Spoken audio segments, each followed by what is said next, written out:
Join our CA Final Telegram channel. Scan this QR code or click the link in description.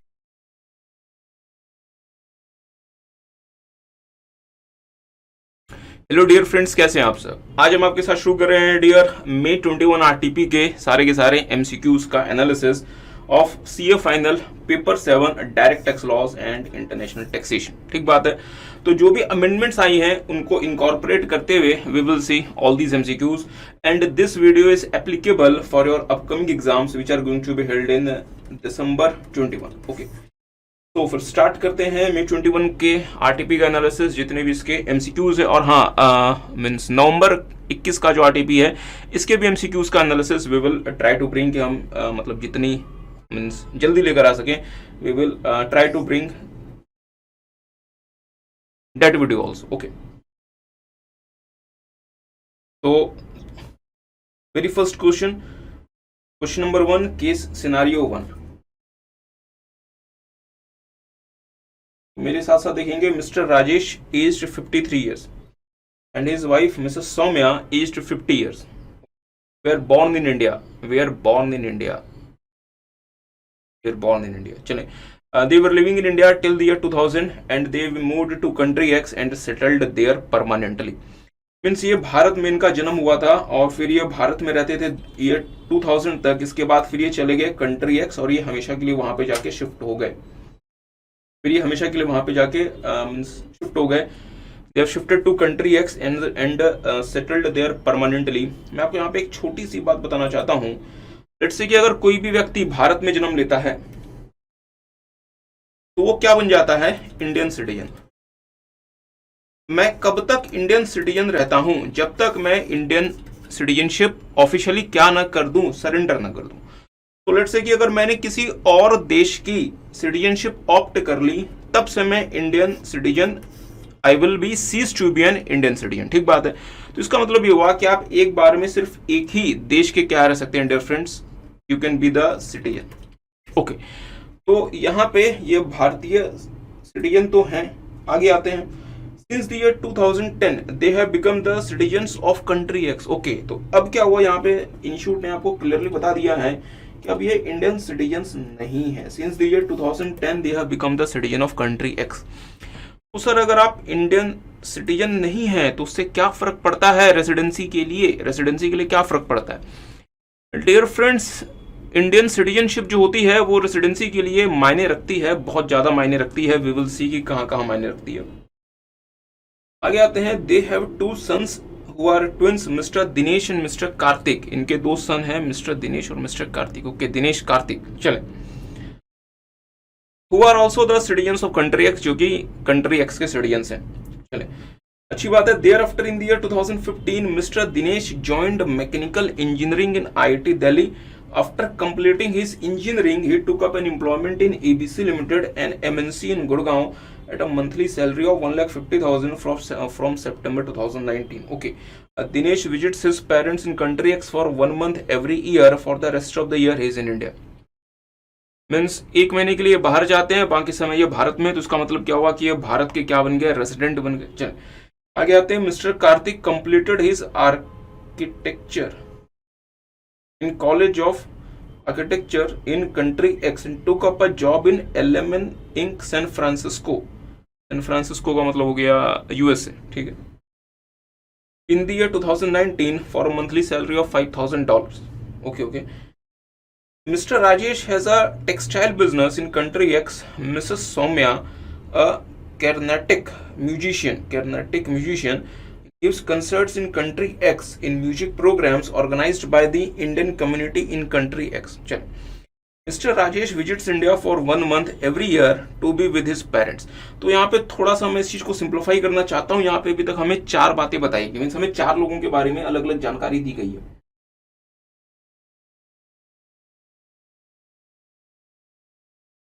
तो हमें 4 लोगों के बारे में जानकारी दी गई है। आपने तो 2 ही लिखा। 1 मिनट देखिएगा मेरे साथ साथ। मिस्टर राजेश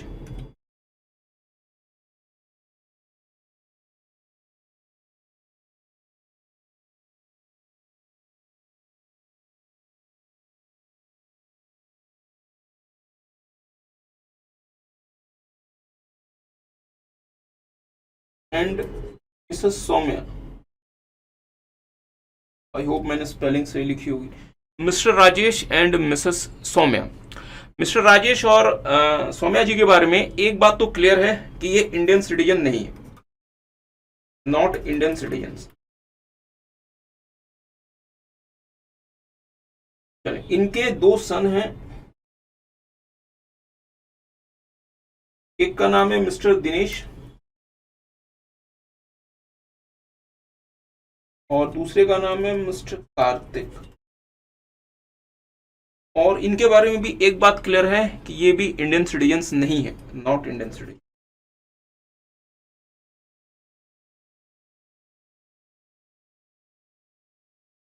फिर आगे आते हैं जल्दी से। और मिस्टर राजेश के बारे में ये कहा गया है कि ये साल में एक महीने ये भारत आते हैं, मीन्स ये भारत आते हैं 1 महीने के लिए। देखेंगे मेरे साथ साथ, Mr Rajesh has a textile business in country X, और Mr Rajesh visits India for 1 month every year to be with his parents. तो ये साल में सिर्फ 1 महीने भारत आते हैं, मीन्स इनका जो भारत में स्टे है वो सिर्फ साल में 1 महीने, 1 month every year in India. अभी तक तो हमें सिर्फ यही बताया गया है कि मिस्टर राजेश जो है ये साल में 1 बार अपने पेरेंट्स से मिलने के लिए भारत आते हैं। आगे आते हैं और देखते हैं आगे। Who were born in okay, तो थोड़ा सा यहाँ पे बहुत इंपॉर्टेंट सी बात लिखी हुई है, Mr Rajesh visits India for 1 month every year to be with his parents. अब यहाँ पे पेरेंट्स के बारे में जानकारी दी गई है। Who were born in Coimbatore and has always lived in Coimbatore. The details of his income for the previous year 2021 are as follows. तो इनके जो पेरेंट्स हैं मिस्टर राजेश के, ये कोयम्बटूर में जिनका जन्म हुआ था, तो कुछ बातें याद आ रही होंगी आपको। क्या मिस्टर राजेश क्या नहीं है इंडियन सिटीजन, बट ये क्या होने की उम्मीद हमें जग गई, पर्सन ऑफ इंडियन ओरिजिन। तो अगर आपको याद हो जी, क्या पर्सन ऑफ इंडियन ओरिजिन के लिए क्या कंडीशन है, पर्सन ऑफ इंडियन ओरिजिन के लिए क्या कंडीशन है कि या तो मैंने खुद, means my self, my parents और माई ग्रैंड पेरेंट्स, ये हमारी मदर के साइड भी हो सकते हैं, फादर के साइड भी, और अगेन ये दोनों मतलब इन ईदर साइड, या तो मैं खुद, माई पेरेंट्स और my grand parents way taken born in undivided India, means 1947 में, मीन्स 15 अगस्त 1947 के पहले। तो अनडिवाइडेड इंडिया का मतलब हो गया including your means Bangladesh plus Pakistan, ठीक बात है। तो अगर यहाँ से अगर किसी भी अगर ऐसा कुछ हुआ है तो मैं क्या क्वालिफाई हो जाऊंगा, पर्सन ऑफ इंडियन ओरिजिन, ठीक बात है। तो अगर मैं देखूं तो मिस्टर राजेश की जो एज है वो है 53 ईयर्स। तो Mr Rajesh is not qualified to be a POI, क्योंकि डियर फ्रेंड्स भारत को डिवाइड हुए तकरीबन 77 ईयर्स के आसपास हो चुके हैं, मतलब 75-76 ईयर्स तो हो गए। तो मिस्टर राजेश की जो एज है वो 53 ईयर्स है। सो अगर मैं देखूं तो एज इट इज तो ये पीओआई नहीं बन सके। बट मिस्टर राजेश के पेरेंट्स जिन्होंने कहाँ पे जन्म लिया था डियर फ्रेंड्स, इंडिया में। और जब इनके मीन्स पेरेंट्स ने जब इंडिया में जन्म लिया था तो इनकी पेरेंट्स की एज अच्छी खासी होगी, मीन्स हम ये वी कैन सेफली अज्यूम कि इनके पेरेंट्स की एज कम से कम 80 ईयर्स तो होगी। और इस हिसाब से मिस्टर राजेश के पेरेंट्स कहाँ पे जन्म लिए थे, अनडिवाइडेड इंडिया में। बट सर उस समय तो बाल विवाह भी होता था, अब हम ऐसी चीजें अज्यूम नहीं कर सकते dear. So we can safely assume कि मिस्टर राजेश के जो पेरेंट्स हैं इन्होंने कहां पे जन्म लिया था, अनडिवाइडेड इंडिया में। इसकी वजह से मिस्टर राजेश क्या बन गए, पर्सन ऑफ इंडियन ओरिजिन। तो मिस्टर राजेश भी पीओआई बन गए, मिसेस सौम्या भी पीओआई बन गए, person of Indian origin. They are still the non citizen of India. और मैं एक छोटी सी बात यहाँ पे करना चाहता हूं, मिस्टर राजेश हमारे बन गए पीओआई, सौम्या बन गई हमारी POI, person of Indian origin, ठीक बात है। इनकी वजह से, राजेश और सौम्या की वजह से, मिस्टर दिनेश और मिस्टर कार्तिक भी क्या बन गए, POI. But sir mister Dinesh ने तो अनडिवाइडेड इंडिया में जन्म नहीं लिया, न इनके पेरेंट्स ने लिया। But dear friends, Mr Dinesh के ग्रैंड पेरेंट्स जो कि मिस्टर राजेश के पेरेंट्स हैं, इन्होंने तो अनडिवाइडेड इंडिया में जन्म लिया था। इसकी वजह से मिस्टर दिनेश और मिस्टर कार्तिक भी क्या बन गए, पीओआई। इसका मतलब ये हुआ कि ये चारों लोग क्या हैं, नॉन सिटीजन्स। बट अगेन ये चारों लोग क्या हैं, POI, person of Indian origin. ठीक बात, यहां तक हमें बात समझ में आती है। आगे आते हैं। The details of his income for the previous year 2021 are as follows.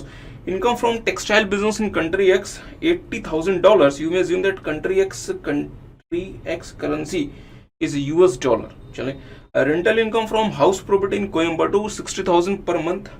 Interest on FD with SBI Coimbatore rupees 10 lakh. Country X does not levy tax on income from business of textile in order to give a flip to the textile industry in that country. चलिए कोई बात नहीं. Country X also does not levy tax on income earned by the resident of country X outside India. Country X also does not levy tax on income earned by a resident of country X outside India. भी नहीं आएगा dear, outside country X आएगा basically. Anyhow, in the previous year 2021, Mrs. Soumya visited India. अच्छा, तो इन the previous year 2021, तो dear हमें ये तो पता है कि मिस्टर राजेश भारत आते हैं 30 दिनों के लिए, बट मिसेस सौम्या भारत कब कब आती हैं इसकी जानकारी हमें फिलहाल नहीं दी गई थी। तो अगर आप देखें तो Mrs Soumya visited India from 3 October 20 to 1 January 21। तो अगर मैं देखूं, अगर मुझे प्रीवियस ईयर 2021 देखना है तो इसका मतलब ये हुआ 1/4/20 से लेके 31/3/30 means from 1 April 20 to 31 March months 21। Okay, तो इस पीरियड में मिसेस सौम्या भारत में कितने दिन रही सर, अक्टूबर 3 को ये भारत आ गई थी, और इंक्लूडिंग तो जिस दिन आप भारत आते हैं और जिस दिन आप भारत छोड़ के जाते हैं दोनों ही आपकी माना जाएगा स्टे इन इंडिया। तो अक्टूबर 3 को ये भारत आ गई थी, मीन्स पहले 2 दिन छोड़ दो, अक्टूबर में होते हैं 31 दिन, तो इस हिसाब से भारत में रह गई 29 डेज। अक्टूबर, नवंबर भी पूरी भारत में है, दिसंबर भी भारत में है, और जनवरी भी भारत में है। तो नवंबर में 30 दिन होते हैं, दिसंबर में 31 दिन, और जनवरी में 31 दिन। ठीक बात है। आगे आते हैं। तो ये भारत में थी 3 अक्टूबर से लेके 31 जनवरी। She was in Trichy during the month of October and November. अक्टूबर नवंबर हमने यहाँ पे काउंट कर लिया है। To take care of her ailing mother in Trichy. चल, during the month of December and January, she rendered Carnatic music concerts in Magaji Mahotsav organized in various music academies in Chennai. चले, अच्छी बात है। Every year she is in Chennai entirely during these 2 months for this purpose. अच्छा, तो ये 2 महीने ये कहाँ पे थी, चेन्नई में, और ये अपनी म्यूजिक कंसर्ट्स वगैरह दे रही थी। She also visits Trichy every year for full month of May to spend time with her mother. Okay, तो ये तो इस समय तो है ही भारत में, साथ में ये मई में भी भारत में थी, मीन्स मई 20 में भी भारत में थी, और मई में होते हैं डियर फ्रेंड्स 31 डेज। मई में होते हैं 31 डेज। इसके अलावा भी ये भारत में थी क्या? She owns a house property in Trichy which she let out for 40,000 per month. The municipal taxes 6,000 per annum are paid by her tenant. अच्छा, by her tenant. चलो कोई बात नहीं। For the previous year 2021 income from music concerts in Chennai 3 lakh rupees. She also on interest on 9 lakh on FD with Indian bank Trichy branch. अच्छा, देखिए मेरी बात पे ध्यान दीजिएगा, यहाँ पे एक बात तो क्लियर है कि मिसेस सौम्या क्या है, मिसेस सौम्या है नॉन सिटीजन, बट साथ में वो है क्या dear friends, POI, person of Indian origin. ठीक बात है। और ये इनका अगर मैं देखूं पीरियड ऑफ स्टे भारत में कुछ इतने दिनों का है। मेरे पास कैलकुलेटर यहाँ पे एक्चुअली है नहीं, तो let me bring the calculator. में अपने ना मोबाइल से ही काम चला।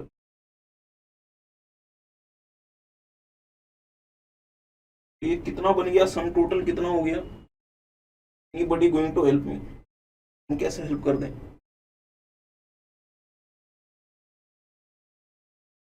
कैलकुलेशन थोड़ी सी पुअर है कि मैं आगे डियर कैलकुलेशन।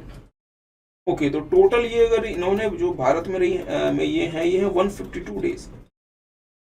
अगर मैं देखूं during the previous year 2021 Mrs Soumya was in India for a total period of 152 days. ठीक बात है। बट अगर मैं बात करता हूं मिस्टर राजेश की, तो राजेश जी भारत में थे for the period of 30 days approx, क्योंकि 1 महीने ये भारत में रहते हैं, तो 30-31 दिन वो करीबन वो भारत में रहते हैं। यहाँ तक बात क्लियर। बट क्वेश्चन क्या, ओके, मिस्टर दिनेश के बारे में बात आ गई, मिस्टर कार्तिक के बारे में बात आ गई, बहुत सारी बातें दी गई हैं। तो सबसे पहला क्वेश्चन देखते हैं। पहला क्वेश्चन क्या है, what is the residential status of Mrs Saumya. अच्छा, what is the residential status of Mrs Saumya for the assessment year 21-22। तो हमें मिसेस सौम्या का रेसिडेंशियल स्टेटस देखना है असेसमेंट ईयर 21-22 के लिए। मतलब देखिए डियर फ्रेंड्स, मुद्दे वाली बात यहाँ पे दो चीजें यहाँ पे हमें बहुत ज्यादा ध्यान रखनी है। सबसे पहला, अगर मैं पहला वाला अगर मैं एमसीक्यू की अगर मैं मतलब बात करता हूं, तो यहाँ पे दो बातें हैं जो कि हमें ध्यान रखनी है। सबसे पहला जो यहाँ पे पॉइंट इन्होंने देखा हुआ है वो है रेसिडेंशियल स्टेटस, और दूसरा साथ में हमें देखना है स्कोप ऑफ टोटल इनकम। आपको पता है डियर, हम रेसिडेंशियल स्टेटस को क्यों we are interested in identifying the residential status, because residential status से फिर हमें पता चलता है स्कोप ऑफ टोटल इनकम। तो रेसिडेंशियल स्टेटस सेक्शन 6 और scope of total income section 5। और जैसे आप स्कोप ऑफ टोटल इनकम की बात करते हैं, साथ में आपको देखना पड़ेगा section number 9, income which is deemed to accrue और अराइज इन इंडिया। तो चलिए इसकी बात बाद में करेंगे। तो जल्दी से क्विकली अगर मैं आपको सेक्शन नंबर 6 के बारे में बताऊं, residential status of an individual. आपको पता है इंडिविजुअल को रेजिडेंट मान लिया जाएगा, इंडिविजुअल को रेसिडेंट मान लिया जाएगा, और अगर आपको रेजिडेंट मान लिया गया तो आप आरओआर भी हो सकते हैं, आप एनओआर भी हो सकते हैं। इसके बारे में फिलहाल बात नहीं कर रहे। इंडिविजुअल को रेजिडेंट मान लिया जाएगा यदि वो दो में से कोई भी एक कंडीशन सेटिस्फाई कर देता है। इंडिविजुअल को रेजिडेंट मान लिया जाएगा यदि वो दो में से कोई भी एक कंडीशन सेटिस्फाई कर देता है। लेट्स से कंडीशन 1 और दिस इज कंडीशन 2। तो पहली कंडीशन है कि जिस प्रीवियस ईयर के लिए, मतलब जिस असेसमेंट ईयर के लिए हम उसके रेजिडेंसी की बात कर रहे हैं, वो भारत में 182 डेज या उससे ज्यादा रह जाए, 182 डेज और more in the previous year. जिस प्रीवियस ईयर की हम रेजिडेंसी आपके साथ आइडेंटिफाई करना चाहते हैं, उस प्रीवियस ईयर में आप भारत में 182 डेज या उससे ज्यादा है। दूसरी कंडीशन, या तो इसको फुलफिल कर दो। सेकंड कंडीशन, जिस प्रीवियस ईयर की हम बात कर रहे हैं उस प्रीवियस ईयर में आप भारत में 60 डेज या उससे ज्यादा है, प्लस प्लस प्लस उस प्रीवियस ईयर के प्रीसीडिंग 4 प्रीवियस ईयर में, मींस प्रीसीडिंग 4 प्रीवियस ईयर आप भारत में 365 डेज या उससे ज्यादा है। तो अगर आप ये दोनों कंडीशंस में से कोई भी एक कंडीशन अगर आप पूरी कर देते हैं, पहला जिस प्रीवियस ईयर के लिए हम कंसर्न है उस प्रीवियस ईयर में आप भारत में 182 डेज या उससे ज्यादा रहते हैं। दूसरा, अगर आप फुलफिल नहीं करते, तो अगर आप फुलफिल कर दें कि आप जिस प्रीवियस ईयर की बात कर रहे हैं, अगर आप उस प्रीवियस ईयर में भारत में 60 डेज या उससे ज्यादा, प्लस इसके प्रीसीडिंग 4 प्रीवियस ईयर में अगर आप क्यूमुलेटिवली भारत में 365 डेज या उससे ज्यादा रहते हैं, तो सर अगर मैं उस प्रीवियस ईयर के प्रीसीडिंग प्रीवियस ईयर पूरा साल ही भारत में रहता हूं तो आपने 365 डेज की कंडीशन को पूरा कर दिया। अगर आप उस प्रीवियस ईयर में 60 डेज हैं तो आप भारत में क्या बन गए, रेसिडेंट। ठीक बात, यहां तक बात आप सबको पता है। ये जो सेकंड कंडीशन है ये 3 प्रकार के लोगों के लिए रिलैक्स्ड थी। ये जो सेकंड कंडीशन है ये 3 प्रकार के लोगों के लिए रिलैक्स्ड थी। कौन से 3 प्रकार के लोग? सेकंड कंडीशन 3 प्रकार के लोगों के लिए रिलैक्स्ड थी। सबसे पहले वो लोग जो कि इंडियन सिटीजन है, इंडियन सिटीजन, ध्यान दीजिएगा, Indian citizen, not person of Indian origin. Indian citizen जो कि भारत के बाहर जाते हैं for the purpose of employment outside India, जो कि भारत के बाहर जाते हैं for the purpose of employment outside India. तो उस केस में सेकंड कंडीशन जो है वो आपको इस तरीके से काम करेगी, मींस प्रीवियस ईयर में 182 डेज और मोर, साथ में प्रीसीडिंग 4 प्रीवियस ईयर में 365 डेज और मोर। इसका मतलब ये हुआ कि अगर आप एक इंडियन सिटीजन हैं जो कि भारत के बाहर जाता है for the purpose of employment outside India, तो सेकंड कंडीशन आपके लिए थोड़ी सी रिलैक्स्ड है, और यहां पे हम 60 डेज की जगह क्या कंसीडर करेंगे, 182 डेज और मोर। दूसरा, अगर आप एक इंडियन सिटीजन है और आप भारत के बाहर जाते हैं as a crew of an Indian ship, as a crew member of an Indian ship, तो अगेन आपके लिए जो सेकंड जो है this is again a bit relaxed, और आपको हम भारत के लिए रेजिडेंट तभी मानेंगे जब आप सेकंड कंडीशन में आप 182 डेज और मोर प्लस 365 डेज और more in the preceding 4 years के अगर आप कंडीशन को सेटिस्फाई करते हैं। तीसरा, सेकंड कंडीशन एक और प्रकार के लोगों के लिए थोड़ी सी रिलैक्स्ड, तो सर वो लोग कौन है? अगर आप इंडियन सिटीजन है या अगर आप पर्सन ऑफ इंडियन ओरिजिन, अगर आप इंडियन सिटीजन है या आप क्या है डियर, पीओआई, जो कि भारत के बाहर रहते हैं और भारत में आते हैं for the purpose of a visit, for the purpose of a visit. तो अगर आप पीओआई हैं या अगर आप हैं आईसी और अगर आप भारत में आते हैं for the purpose of a visit, उस केस में हम जो सेकंड कंडीशन आपके लिए लगाएंगे वो हम लगाएंगे 182 डेज और मोर प्लस 365 डेज और मोर। पर डियर आपको पता है फाइनेंस एक्ट 2020 ने इसको थोड़ा सा अमेंड कर दिया और थोड़ा सा इसे हार्श बना दिया उन पर्सन्स ऑफ इंडियन ओरिजिन के लिए जिनकी इंडिया सोर्स इनकम 15 लाख से एक्सीड करती है। तो मैं ये कह सकता हूं उन पीओआईज के लिए जिनकी income other than foreign source income 15 lakh रुपए से एक्सीड करती है, उनके लिए अब जो सेकंड कंडीशन है वो है प्रीवियस ईयर में 120 डेज और मोर प्लस प्रीसीडिंग 4 प्रीवियस ईयर्स में 365 डेज और मोर, प्रीसीडिंग 4 इयर्स में 365 डेज और मोर। तो इन एनी केस अगर मैं किसी पर्सन ऑफ इंडियन ओरिजिन को रेसिडेंट डिक्लेयर करना चाहता हूं तो उसको मिनिमम उस प्रीवियस ईयर में कितना समय भारत में रहना पड़ेगा सर, 120 डेज और मोर, 120 डेज और मोर। तो अगर कोई पर्सन ऑफ इंडियन ओरिजिन जो कि भारत का सिटीजन नहीं है, अगर आप उसे किसी भी कीमत में भारत में रेसिडेंट डिक्लेयर कराना चाहते हैं तो उसको मिनिमम भारत में कितना टाइम स्पेंड करना पड़ेगा उस प्रीवियस ईयर में सर, 120 डेज और मोर। ठीक बात है। एक और कॉन्सेप्ट इंट्रोड्यूस किया गया था, वो उसे हम नाम देते हैं डीम्ड रेसिडेंसी। और डीम्ड रेसिडेंसी का जो कॉन्सेप्ट है डियर, वो किसे कवर करता है, सिर्फ और सिर्फ इंडियन सिटीजन। तो अगर कोई इंडियन सिटीजन जो कि किसी और देश में टैक्स पे करने के लिए लायबल नहीं है और यदि उसकी इंडिया सोर्स इनकम 15 लाख रुपए से एक्सीड कर जाती है, तो भले वो भारत एक दिन भी ना आए, मींस उस प्रीवियस ईयर में वो भारत एक दिन भी ना आए, स्टिल हम उसे क्या मान लेंगे सर, रेसिडेंट। और कैसा रेसिडेंट, NOR। ठीक बात है। और हाँ, इस वाले केस में भी हम इसे क्या मानेंगे, NOR means not ordinarily resident. ये बात सबको पता है।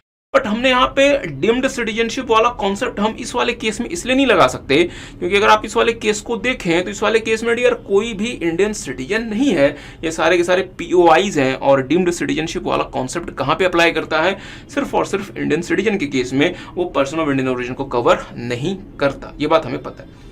सर बेवजह समय पास कर रहे हो यार, क्वेश्चन का आंसर तो बताओ। ओके, क्वेश्चन क्या था? क्वेश्चन ये है कि what is the residential status of Mrs Saumya for the assessment year 21-22। अगर मुझे असेसमेंट ईयर 21-22 का रेजिडेंशियल स्टेटस निकालना है तो मुझे कौन सा प्रीवियस ईयर देखना पड़ेगा सर? प्रीवियस ईयर 20-21, क्योंकि मेन तो हमारा प्रीवियस ईयर यही है। प्रीवियस ईयर 20-21 में मिसेस सौम्या भारत में थी और कितने दिनों के लिए थी सर? 152 डेज। और मुझे बताएंगे मिसेस सौम्या चूंकि पर्सन ऑफ इंडियन ओरिजिन है, जो कि भारत के बाहर रहती हैं और भारत में आते हैं फॉर अ विजिट,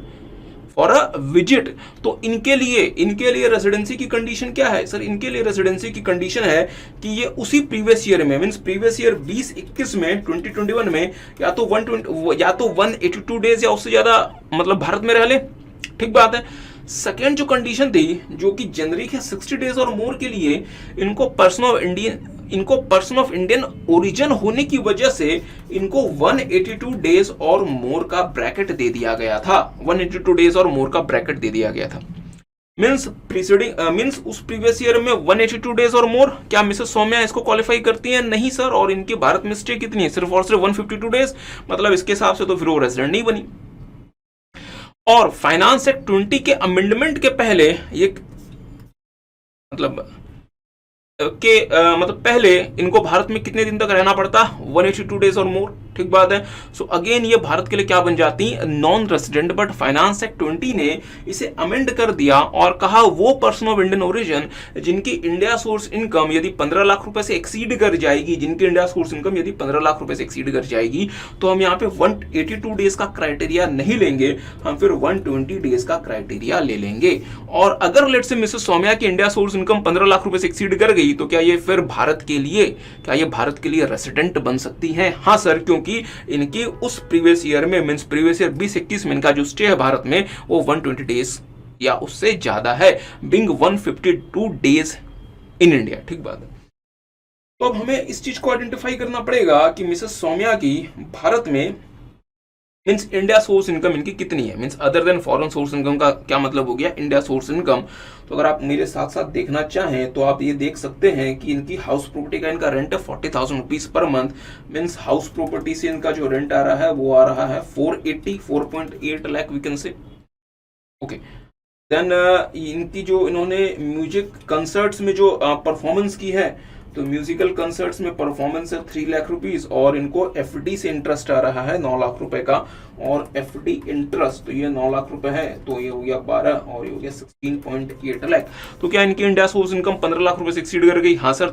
तो इसका इम्पैक्ट सिर्फ ये हुआ कि मिसेस सौम्या के लिए रेजिडेंसी क्राइटेरिया को जब हम आइडेंटिफाई करेंगे, जब हम आइडेंटिफाई करेंगे तो हम यहाँ पे 182 डेज नहीं लेंगे, हम यहाँ पे 120 डेज और मोर ले लेंगे। तो इसका मतलब ये हुआ कि अगर मिसेस सौम्या उस प्रीवियस ईयर में अगर मिसेस सौम्या उस प्रीवियस ईयर में 182 डेज या उससे ज्यादा भारत में रहती हैं, ठीक बात है, या उस प्रीवियस ईयर में 120 डेज या उससे ज्यादा भारत में है, साथ में उस प्रीवियस ईयर के प्रीसीडिंग 4 प्रीवियस ईयर में मिला के अगर 365 दिन या उससे ज्यादा भारत में रहती हैं, तो मिसेस सौम्या भारत के लिए रेजिडेंट तो बन जाएंगी, but as per section 6 subsection 6 ये भारत के लिए रेजिडेंट बन जाएंगी। बट कौन सी रेजिडेंट बनेंगी? NOR, मीन्स ये ROR भारत के लिए स्टिल नहीं बनेंगी। तो इसका मतलब ये हुआ कि ये नॉन रेजिडेंट से ये कहां जंप कर जाएंगी?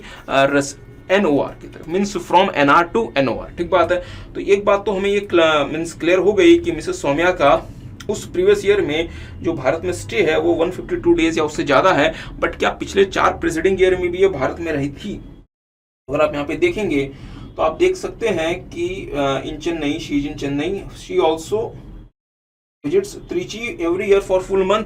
तो कहते हैं सर जी ये हर महीने आती है त्रिची, एक महीने के लिए, हर साल आती हैं for the month of May. के बाद इनको ये कहा गया है कि अक्टूबर नवंबर में she was in Trichy to take care of ailing mother during the month of December January. अच्छा, every year she is in Chennai entirely during these 2 month for this purpose. तो इसका मतलब ये हुआ कि ये 3 महीने के लिए हर साल भारत में रहती हैं, ये 3 महीने के लिए हर साल भारत में रहती हैं। और ये 3 महीने कौन से हैं? एक तो सर मई वाला महीना हो गया, इसमें 31 दिन ले लो, एक हो गया नवंबर वाला महीना, इसमें 30 दिन ले लो, और एक हो गया दिसंबर वाला महीना, इसमें 31 दिन ले लो। मीन्स 92 डेज के लिए ये हर साल भारत में रहती हैं। और अगर ये हर साल 92 डेज के लिए भारत में रहती हैं, तो प्रेसिडिंग 4 ईयर्स में इनका क्यूमुलेटिव स्टे भारत में कितना हो गया? 368 डेज। इनका क्यूमुलेटिव स्टे भारत में कितना हो गया? 368 डेज। तो इसका मतलब ये हुआ कि क्या मिसेस सौम्या ने सेकंड कंडीशन क्वालिफाई कर ली? हाँ सर, क्योंकि इनका जो क्योंकि इनकी प्रीवियस ईयर में जो स्टे है वो 120 डेज या उससे ज्यादा है, प्लस प्रेसिडिंग 4 ईयर्स में इनका जो स्टे है वो 365 डेज या उससे ज्यादा, बिकॉज इट बिकम्स 368, ठीक बात है। तो अगर आप मिसेस सौम्या के अगर आप एडवाइजर होते, सीए होते, तो आप उनको क्या सलाह देते कि मैम 1-2 दिन थोड़ा सा कम आ जाओ भारत में, अदरवाइज आप भारत के लिए NOR बन जाएंगी। अगर आप 1-2 दिन थोड़ा सा कम आ जाएंगी तो आप भारत के लिए नॉन रेजिडेंट बन जाएंगी। एनी हाउ, ठीक बात है। तो मतलब मुद्दे वाली बात क्या है? तो हम ये कह सकते हैं कि मिसेस सौम्या भारत के लिए क्या बन गई? रेजिडेंट बन गई। बट एज पर सेक्शन 6 ये भारत के लिए रेजिडेंट तो मतलब बन तो गई, बट कौन सी रेजिडेंट बन गई? NOR बन गई, नॉट ऑर्डिनरी रेजिडेंट, ठीक है। तो हमारा जो पहला क्वेश्चन हो गया, what is the residential status of Mrs Soumya? Resident but not ordinarily resident, 1 का आंसर होना चाहिए बी। यही बातें यहाँ पे लिखी हुई हैं, अगर आप देखेंगे तो थोड़ा सा आपको टेक्स्ट दिखा देता हूँ। थोड़ा टेक्स्ट क्या देखना, ये बात तो हमें समझ में आ गई। आगे आते हैं क्वेश्चन नंबर 2 में। कहते हैं what is the residential status of Mr Dinesh and mister Kartik. अच्छा, दिनेश और कार्तिक, मिस्टर दिनेश और मिस्टर कार्तिक के बारे में कंसिडर नहीं किया था शायद। तो इसके साथ साथ देखेंगे मिस्टर दिनेश की अगर हम बात करते हैं, मिस्टर दिनेश के बारे में हमें 2 बातें पता है। पहली बात हमें ये पता है कि ये नॉन सिटीजन है, और दूसरी बात हमें पता है कि ये POI है, पर्सन ऑफ इंडियन ओरिजिन, ठीक बात है। तो हमें सबसे पहले देखना है कि मिस्टर दिनेश का प्रीवियस ईयर 2021 में स्टे कितना है। तो हम मिस्टर दिनेश के बारे में थोड़ी सी जानकारी आइडेंटिफाई करने का प्रयास करते हैं। तो अगर आप यहाँ देखें तो यहाँ पे लिखा हुआ है कि मिस्टर दिनेश जो है ये 2015 में इन्होंने दिल्ली IIT को ज्वाइन कर लिया था। इन द ईयर 2015 ये दिल्ली IIT में थे, और इन्होंने अपनी इंजीनियरिंग कंप्लीट की, और ये इन्होंने फिर भारत में ही जॉब करनी शुरू कर दी। और इनकी जो भारत में जॉब शुरू हुई थी वो हुई थी सितंबर 2019 में। और ये दिनेश जो है ये हर महीने साल में एक बार मीन्स साल के एक महीने ये अपने पेरेंट्स से मिलने के लिए जाते थे। तो मुद्दे वाली बात इतनी है, तो ओके। तो इसके बाद फिर दिनेश एक महीने ये हो गया। For the rest of the year he is in India, और मतलब बाकी समय के लिए ये मीन्स भारत में थे। अगर हम यहाँ आए आगे में, तो यहाँ पे लिखा हुआ Mr Dinesh resigned from his job in ABC Limited on 20th September and took up an offer for employment in MNC Inc. in New York for a salary of $7,000 per month। ठीक बात है। He had submitted his resignation। मुद्दे वाली बात है। He left India on 20th September। अच्छा, तो ये 28 सितंबर 2020 को भारत छोड़ के चले गए। 28 सितंबर 2020 को भारत छोड़ के चले। आपको पता है डियर, जिस दिन आप भारत छोड़ के जाते हैं वो दिन भी आपका period of stay in India ही माना जाता है। तो मैं ये कह सकता हूं कि प्रीवियस ईयर 2021 में ये भारत में थे 1/4/20 से लेके 28 सितंबर बेसिकली। 28 सितंबर कौन सा महीना होता है? जनवरी, फरवरी, मार्च, अगस्त, सितंबर, फरवरी, अप्रैल, मई, जून, जुलाई, अगस्त, सितंबर, ओके, 9th मंथ होता है। तो 28, 9, 20। बट सर ये एक महीने अपने पेरेंट्स से मिलने के लिए भारत से बाहर भी तो जाते हैं, तो ये भी तो मतलब कंसिडर करो। एनी हाउ, तो मेरे साथ साथ देख लीजिएगा। तो ये अप्रैल में 30 दिन, मई में 31 दिन, जून में 30 दिन, जुलाई में 31 दिन, अगस्त में 31 दिन और सितंबर में 28 दिन। अब इसका सम टोटल कैसे होगा? मैं अपना मीन्स कैलकुलेटर लेके आता हूँ।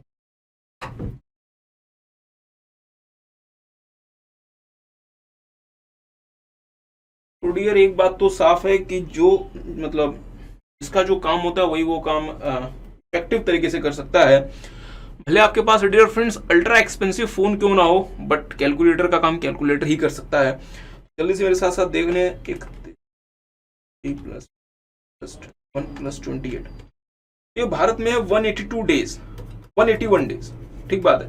बट सर 30 दिन ये भारत से बाहर भी तो जाते हैं, तो चलें 30 दिन हटा दे, तो ये भारत में एनी हाउ 150 डेज के आसपास है। ठीक बात है। तो ये तो है प्रीवियस ईयर 2021 में, और दूसरा ये प्रीवियस ईयर 19-20, 18-19, 17-18 और 16-17 ये हर मतलब पूरे साल ये भारत में रहते हैं, एक्सेप्ट 31 डेज मान लीजिए जो कि ये अपने पेरेंट्स से मिलने के लिए आते हैं। अगर मैं 365 में अगर मैं 31 माइनस कर देता हूं तो ये 330 डेज के आसपास बनता है। मींस इन एनी केस ये 330 दिन तो भारत में रहते हैं। तो अगर मैं प्रीसीडिंग 4 ईयर्स देखूं then it is as good as ये कितना बन गया? 330 × 4 कर दें, ये करीबन 1300 डेज बन गए। This is whole number of days. Anyhow, तो मतलब मुद्दे वाली बात ये है डियर फ्रेंड्स कि मिस्टर दिनेश के लिए अगर मुझे रेसिडेंशियल स्टेटस आइडेंटिफाई करना है तो इनको दोनों में से कोई एक कंडीशन सेटिस्फाई करनी पड़ेगी। पहला कंडीशन ये है कि वो उस प्रीवियस ईयर में 182 डेज या उससे ज्यादा रहते हैं। बट सर ऐसा कंडीशन पर ये फुलफिल नहीं हो पाया क्योंकि ये उस प्रीवियस ईयर में तकरीबन 150 डेज भारत में रहते हैं। इन कंडीशन ये उस प्रीवियस ईयर में 60 डेज या उससे ज्यादा भारत में रह जाएं, और प्रीसीडिंग 4 ईयर्स में ये 365 डेज या उससे ज्यादा भारत में रह जाएं। बट सेकंड कंडीशन 3 लोगों के लिए रिलैक्स्ड। पहला इंडियन सिटीजन, दूसरा इंडियन सिटीजन, अच्छा, और तीसरा पर्सन ऑफ इंडियन ओरिजिन जो कि भारत में आता है for the purpose of a visit. तो डियर इन 3 लोगों के लिए ये कंडीशन थोड़ी सी रिलैक्स्ड है। बट क्या मिस्टर दिनेश इंडियन सिटीजन है? नहीं, तो इनको ये बेनिफिट नहीं मिलेगा। सेकंड वाले में भी इनको बेनिफिट नहीं मिलेगा, और थर्ड वाले में भी चूंकि ये भारत में for the purpose of a visit नहीं आ रहे, इसलिए इनको इसका एज सच इनका बेनिफिट नहीं मिलेगा। तो फिर मिस्टर दिनेश के लिए रेसिडेंसी का जो क्राइटेरिया होगा वो क्या होगा? 60 days or more in the previous year plus 365 days or more in the previous year, मतलब in the preceding 4 years। तो हम ये कह सकते हैं कि मिस्टर दिनेश ने सेकंड वाली कंडीशन को फुलफिल कर दिया। इसकी वजह से ये भारत में क्या बन गए? रेसिडेंट बन गए। तो मिस्टर दिनेश भारत में रेसिडेंट बन गए। बट अगेन इनके पास एक अपॉर्चुनिटी है कि अपने आप को NOR क्वालिफाई करवा लें। बट सर आपने मिसेस सौम्या के लिए तो इस वाली चीज को नहीं देखा, क्योंकि डियर मिसेस सौम्या जो रेसिडेंट बनी थी ये अमेंडमेंट की वजह से बनी थी जो कि फाइनेंस एक्ट 2020 में आया था, और उस फाइनेंस एक्ट के हिसाब से अगर आप रेसिडेंट बन भी जाते हैं तो भी आप हमेशा NOR ही रहेंगे। ठीक बात है। तो अब हम ये कह सकते हैं कि मिस्टर दिनेश हमारे रेजिडेंट तो बन गए। अब हमें ये देखना है कि ये ROR है या ये NOR है। ये NOR बन जाएंगे यदि ये दो में से कोई एक कंडीशन फुलफिल कर लें एज पर सेक्शन 6 सबसेक्शन 6। पहली कंडीशन क्या है कि ये प्रीसीडिंग 7 प्रीवियस ईयर्स में, मींस जिस प्रीवियस ईयर की बात कर रहे हैं उसके प्रीसीडिंग 7 प्रीवियस ईयर्स में इनका भारत में जो कुल स्टे है वो 729 डेज या उससे कम है, मीन्स मैक्सिमम 729 डेज। तो क्या ये कंडीशन पूरी हुई? नहीं सर, क्योंकि ये भारत में पिछले 4 साल में, क्योंकि ये भारत में हर साल करीबन 330 दिन रहते हैं और ये 2015 से भारत में, तो ये कंडीशन तो फेल होगी। कोई बात नहीं। सेकंड कंडीशन क्या है कि ये पिछले 10 प्रीसीडिंग प्रीवियस ईयर्स में से 9 में नॉन रेजिडेंट है। क्या ये भी पॉसिबल है? नहीं सर, क्योंकि ये इन सब में ही क्या बन गए? रेजिडेंट बन गए। तो इसका मतलब ये हुआ कि मिस्टर दिनेश ने कोई भी वो कंडीशन फुलफिल नहीं किया जिसकी वजह से ये NOR बन सकते थे। इट मीन्स मतलब चीज़ों को ज़्यादा मतलब उलझाते नहीं है। इसका मतलब ये हुआ कि मिस्टर दिनेश हमारे क्या बन गए? ROR for the previous year 2021। Sir ROR बन गए तो इतना खुश होने वाली क्या बात है? हाँ डियर, अब सवाल बनता है कि ये जो ROR बन गए तो इसका इम्पैक्ट क्या होगा। हम ज़्यादा आपका टाइम मतलब पास नहीं करेंगे, हम आपको सिर्फ और सिर्फ छोटी सी बात बताएंगे सेक्शन नंबर 5 के बारे में। सेक्शन 5 कहता है स्कोप ऑफ टोटल इनकम, और आपको पता है डियर रेसिडेंसी के हिसाब से हम 3 स्टेटस में अपने आप को क्वालिफाई कर सकते हैं। सबसे पहले ROR, दूसरा NOR और तीसरा नॉन रेजिडेंट। और अगर मैं NOR की बात करता हूं तो यहां पे डिम्ड रेजिडेंट भी आ गया, क्योंकि डिम्ड रेजिडेंट भी हमेशा क्या होगा? अगर आप डिम्ड रेजिडेंसी में फंस गए तो आप मतलब हमेशा क्या होंगे? NOR। और अब मैं यहाँ पे बात कर सकता हूँ पर्सन ऑफ इंडियन ओरिजिन जिसका पीरियड ऑफ स्टे भारत में 120 डेज या उससे ज्यादा है और उसकी जो इंडिया सोर्स इनकम वो 15 लाख रुपए से ज्यादा है।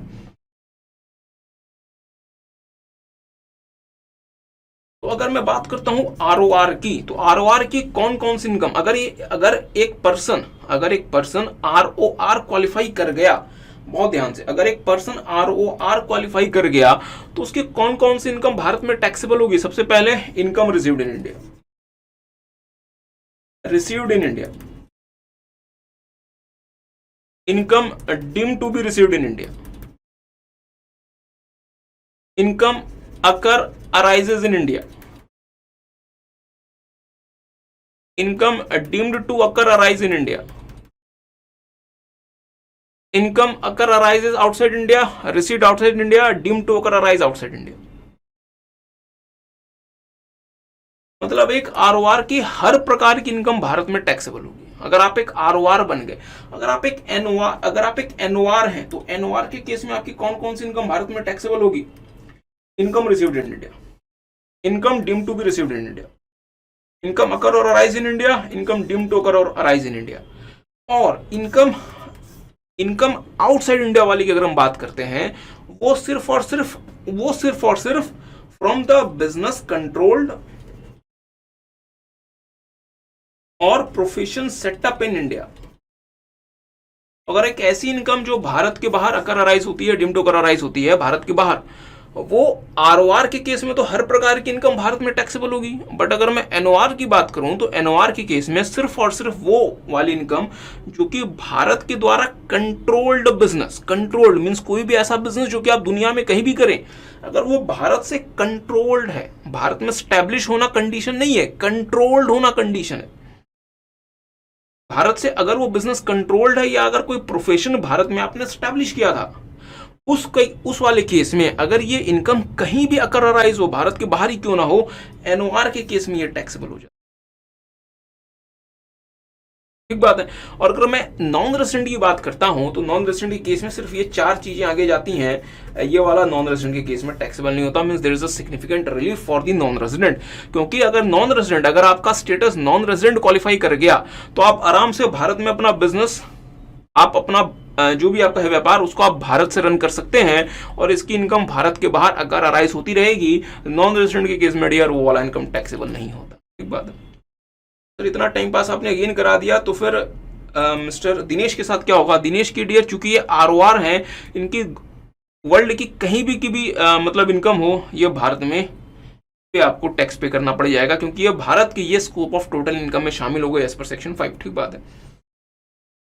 ये तो हमने आधा पार्ट इसका किया। What is the residential status of Mr Dinesh? तो हमने देखा मिस्टर दिनेश का जो रेजिडेंशियल स्टेटस है that is ROR।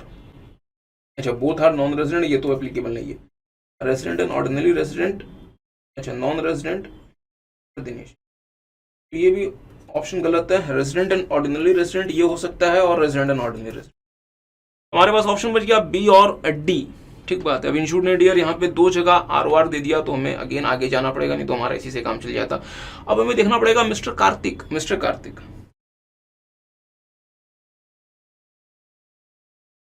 Mister Kartik के बारे में भी हमें 2 बातें पता है। पहली बात हमें क्या पता है कि ये है POI, बट ये साथ में क्या है, नॉन सिटीजन। अगर मैं मिस्टर कार्तिक की बात आपके साथ करूं, तो मिस्टर कार्तिक जो है हो गया। अच्छा, mister Kartik completed architecture in college of architecture in country X and took up a job in USA। अच्छा, इन the year 2019 for monthly salary. चलिए ये सारी बात हो गई। मिस्टर राजेश, ये भी बात हो गई।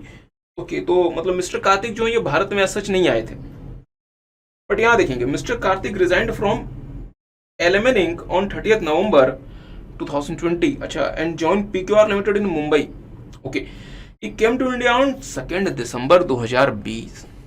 तो ये भारत में आ गए 2 दिसंबर 2020 को, और हम ये मान लेते हैं कि फिर भारत में आगे थोड़ा सा पढ़ लेते हैं। And joined PQR limited on 5 December 2020। His salary in PQR limited is 99,200 per month. अच्छा, he used to visit his maternal and parental grandparents in India for 2 months, July and August, during his summer holidays up to the year 2018. अच्छा, in the year 2019 he visited in India for 1 month. He earned interest of 9,500 from saving bank account in SBI। तो मुद्दे वाली बात यह है dear कि अगर मैं मिस्टर कार्तिक की बात करूं, तो मिस्टर कार्तिक जो है वो प्रीवियस ईयर 2021 की अगर मैं बात करता हूं, तो ये भारत में रहे थे 2 दिसंबर 20 से लेके 31 मार्च 21। तो क्या आप मुझे हेल्प करेंगे? चलिए, मेरे पास भी कैलकुलेटर है अब तो अगर मैं देखता हूं तो 30 दिन हो गए दिसंबर में, 30 दिन जनवरी में, 28 दिन फरवरी में, और 31 दिन और 30 दिन हो गए, सॉरी 31 दिन हो गए मार्च में। ये बन गया 120 डे। अच्छा, प्रीवियस ईयर 19-20, 18-19 और 17-18। अगर आप देखें यहाँ पे तो मिस्टर कार्तिक भारत में थे, कहते हैं जुलाई 2019। ओके, 2019 में सिर्फ ये 1 महीने के लिए भारत में थे, जुलाई 2019। तो अगर मैं बात करता हूँ 19-20 जुलाई 2020। चलिए, एनी हाउ इस पे आते हैं थोड़ा सा। तो ये प्रीवियस ईयर 2021 में ये भारत में है 120 डेज। और आपको पता है डियर, मिस्टर कार्तिक हैं पर्सन ऑफ इंडियन ओरिजिन। अगर person of Indian origin Bharat में रहता है 120 डेज और मोर, प्लस 365 डेज और more in the preceding 4 years, 365 days और more in the preceding 4 years. और यहाँ पे ये कहा गया है कि 2018 तक ये भारत में रहते थे जुलाई और अगस्त में 62 डेज। तो अगर मैं बात करूं 2018 तक, तो 17-18 62 डेज, 18-19 अगेन 62 डेज मान सकते हैं, और 19-20 में ये भारत में रहे थे सिर्फ और सिर्फ इन दी मंथ ऑफ जुलाई। तो आप 31 डेज ले लें। मीन्स अगर मैं ज़्यादा भी लेके चलूँ तो इन एनी केस ये 365 डेज के क्राइटेरिया को मीट नहीं कर पा रहे हैं। और सर एक और तो आएगा, अच्छा 4 प्रेसिडेंट ईयर्स होते हैं ना, तो 16-17। चलिए यहाँ भी आप 62 डेज ले लें, 62 + 62 + 62 + 31। यहाँ पे ये मैक्सिमम अगर आप लेकर जाएं तो ये 217 दिन होते हैं डियर, मतलब मैक्सिमम, इससे ज़्यादा नहीं। तो अगर मैं देखूं तो मिस्टर कार्तिक भारत में है 120 डेज, प्लस अगर मैं प्रेसिडिंग 4 ईयर्स की बात करूं तो 217 दिन। ठीक बात है। इन एनी केस मिस्टर कार्तिक क्या किसी भी कंडीशन की वजह से भारत में रेजिडेंट बन सकते हैं? पहली कंडीशन क्या थी कि उस प्रीवियस ईयर में 182 डेज और मोर, ये कंडीशन तो फेल हो गई। सेकंड कंडीशन क्या थी कि अगर आप POI हैं, पर्सन ऑफ इंडियन ओरिजिन, ठीक बात है, और लेट्स सी कि अगर आपकी इंडिया सोर्स इनकम 15 लाख रुपए से ज्यादा है, तो भी आपके लिए कंडीशन क्या है, 120 डेज प्लस 217 प्लस 365 डेज। ये तो इसको भी पूरा नहीं कर रहे। तो हम सेफ्टली अज्यूम कर सकते हैं कि mister Kartik is non resident for the previous year 2021। और नॉन रेजिडेंट होने की वजह से इंपैक्ट क्या होगा? नॉन रेजिडेंट होने की वजह से इंपैक्ट ये होगा कि इनकी वो वाली सैलरी जो कि इनके भारत के बाहर वाली है, वो भारत में उस प्रीवियस ईयर के लिए टैक्स नहीं हो सकती, और सिर्फ वो सैलरी इनकी भारत में टैक्स होगी जो कि भारत में ये अर्न करते हैं, रिसीव करते हैं, क्योंकि ये बन जाएगी आपकी इनकम अकॉर्ड इन इंडिया और income deem to be accrued in India की तरह से भी आप इसे कंसिडर कर सकते हैं। एनी हाउ मीन्स बहुत ज़्यादा we have taken a lot of time. तो मिस्टर दिनेश तो हमें पता है ये ROR बन गए, और मिस्टर कार्तिक की अगर हम बात करें तो ये हमारे लिए नॉन रेजिडेंट बन गए। करेक्ट ऑप्शन क्या है फिर? हमारे लिए करेक्ट ऑप्शन हो गया डी। आगे आते हैं, what is the total income of Mr Dinesh chargeable to tax under the regular provisions of income tax act. Total income chargeable to tax, अच्छा, under the regular provisions of income tax act, ध्यान दीजिएगा, under the regular provisions of income tax act. तो regular provisions का मतलब हुआ कि इन्होंने alternate taxation regime 115 BSE वाला ऑप्ट नहीं किया। सर क्या ये ऑप्ट कर सकते थे? डियर कर सकते थे। Mr Kartik is eligible to opt for section 115 BSE alternate taxation regime. अगर ये ऑप्ट कर लेते तो फिर क्या हो जाता? इस वाले केस में ये होता डियर, इस वाले केस में ये होता कि चूंकि इनकी सैलरी इनकी मतलब इनकम है मतलब मेनली तो उनको स्टैंडर्ड डिडक्शन 16 सेक्शन 16 वाला 50,000 रुपये अलाउड नहीं होता, क्योंकि अगर ये रेगुलर प्रोविजंस में जाएंगे तो ये स्टैंडर्ड डिडक्शन अलाउड है। इनको alternate means taxation regime 115 BSE में इनको स्टैंडर्ड डिडक्शन अलाउड नहीं है। ठीक बात है। तो यहाँ पे चले हमें क्लियरली मेंशन कर दिया गया है कि इन्होंने ऑल्टरनेट टैक्सेशन रिजीम को ऑप्ट नहीं किया, और ये कहाँ पे फॉल कर रहे हैं? रेगुलर रिजीम में। ठीक बात है। और एक और छोटी सी बात, मिस्टर दिनेश जो है डियर, ये इन्होंने कुछ समय भारत में काम किया है और ये कुछ समय के लिए चले गए भारत के बाहर। ठीक है, तो फिर इनकी पूरी की पूरी इनकम, भारत वाली भी और भारत के बाहर वाले भी, इनकी subject to tax in India हो जाएगी। ठीक बात है। जल्दी से मेरे साथ साथ देखेंगे, Mr Dinesh resigned from his job on 20th September and took up an offer employment in MNC limited. मतलब ये 20 सितंबर तक इन्होंने काम किया और इनकी जो मंथली सैलरी थी शायद 1.5 लाख रुपए थी। अच्छा, मिस्टर दिनेश की मंथली सैलरी 1,50,000, तो इन्होंने 20 सितंबर तक काम किया भारत में। इनकी इंडिया वाली सैलरी कितनी हो गई? अप्रैल में 1.5 लाख, मई में 1.5 लाख, जून 1.5 लाख, अगस्त 1.5 लाख, सितंबर में चूंकि इन्होंने 20 दिन काम किया है तो फिर अगर हम प्रोपोर्शनेट ले लें तो 1 लाख रुपए मान लें, तो सितंबर में 1 लाख, तो इनकी इंडिया से इनकी सैलरी कितनी बनी सर जी? 6 और 7 लाख रुपए, 7 लाख रुपए बनती है शायद। ठीक बात है। बट चूंकि ये ROR है इसलिए इनके फॉरेन सैलरी भी उस साल इंडिया के लिए ही टैक्स हो जाएगी। तो अगर आप देखें यहाँ पे तो 7 लाख तो इनकी इंडिया वाली सैलरी है, और इनकी फॉरेन सैलरी कब से शुरू होती है?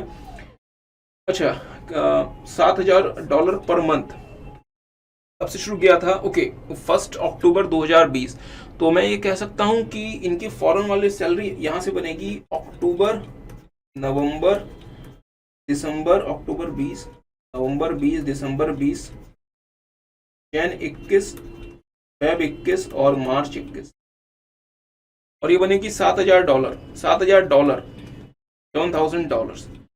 तो ये तो अमाउंट है फॉरेन करेंसी में डियर, ये अमाउंट है फॉरेन करेंसी में, आपको इसे INR में कन्वर्ट करना पड़ेगा। इसके लिए हमें यूज करना पड़ेगा रूल 115 115, जहां तक मुझे याद आता है। एक बार मैं चेक कर लेता हूँ। रूल 115 कहता है कि अगर आप सैलरी इनकम को भारत में कन्वर्ट करना चाहते हैं, मीन्स अगर आप इंडियन करेंसी में कन्वर्ट करना चाहते हैं सैलरी इनकम को, केस में आपको सैलरी इनकम जिस महीने की सैलरी है, डीम्ड है, रिसीव्ड है, ड्यू है, उस महीने के पिछले महीने की आखिरी तारीख का TTBR लेना पड़ेगा, टेलीग्राफिक ट्रांसफर बाइंग रेट। तो मैं आपके साथ इस चीज को मैं आपको थोड़ा सा शो कर देता हूं। रूल 115 मिलेगा तब तो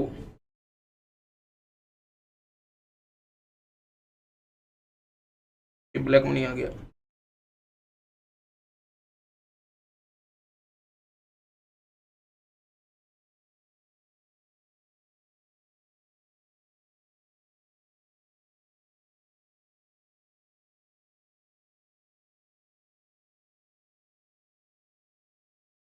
चलिए रूल 115।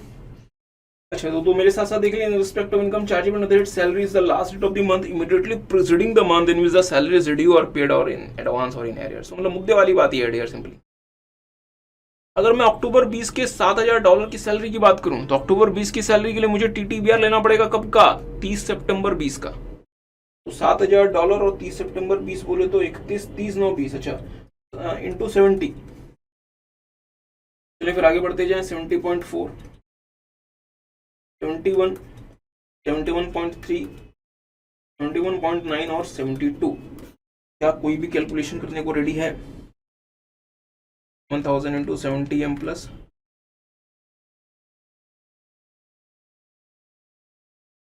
सर आपने क्या पहले कैलकुलेशन करके नहीं रखी थी? फिर मैंने सोचा कि आपके साथ ही सॉल्व कर लूँ।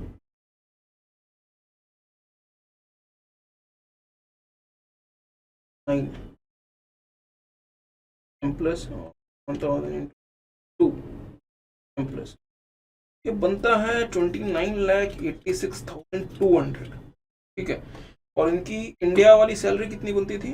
7 लाख रुपए। 29,82,200। तो अगर मैं मिस्टर कार्तिक की बात करूं तो इनकी जो सैलरी बनती है वो भारत और यूएस मिला के बनती है 36,86,200। और इसमें इनको स्टैंडर्ड डिडक्शन मिल जाएगा सेक्शन 16 वाला 50,000 रुपये स्टैंडर्ड डिडक्शन इसमें से मिल जाएगा। ये बन गया 36 लाख।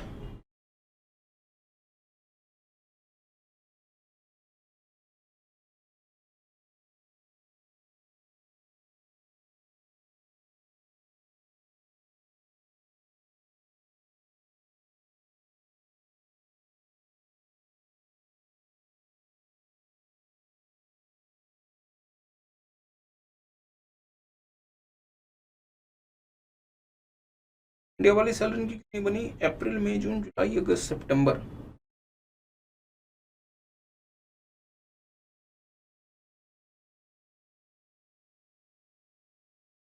अप्रैल मई जून जुलाई अगस्त सितंबर।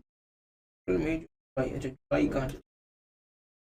जुलाई मतलब ये 5 हो गया ना। 0.5 इंटू 5 प्लस, अच्छा 8.5 लैक्स। 8.5 लैक्स मतलब, चलिए फिर से देखते हैं। तो सैलरी इंडिया वाली बनी 8.5 लैक्स और बाहर वाली सैलरी बनी थी 29 लाख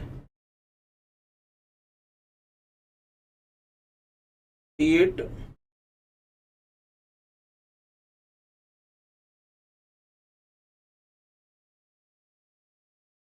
29,86,200 प्लस 8.5 लैक्स, तो ये बन गया 38,36,200। इसमें से स्टैंडर्ड डिडक्शन मिल जाएगा 50,000 रुपये।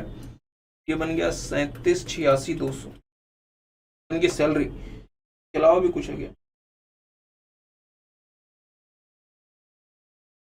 अच्छा, he earned interest of 40,000 from FD Axis bank, plus हो जाएगा 40,000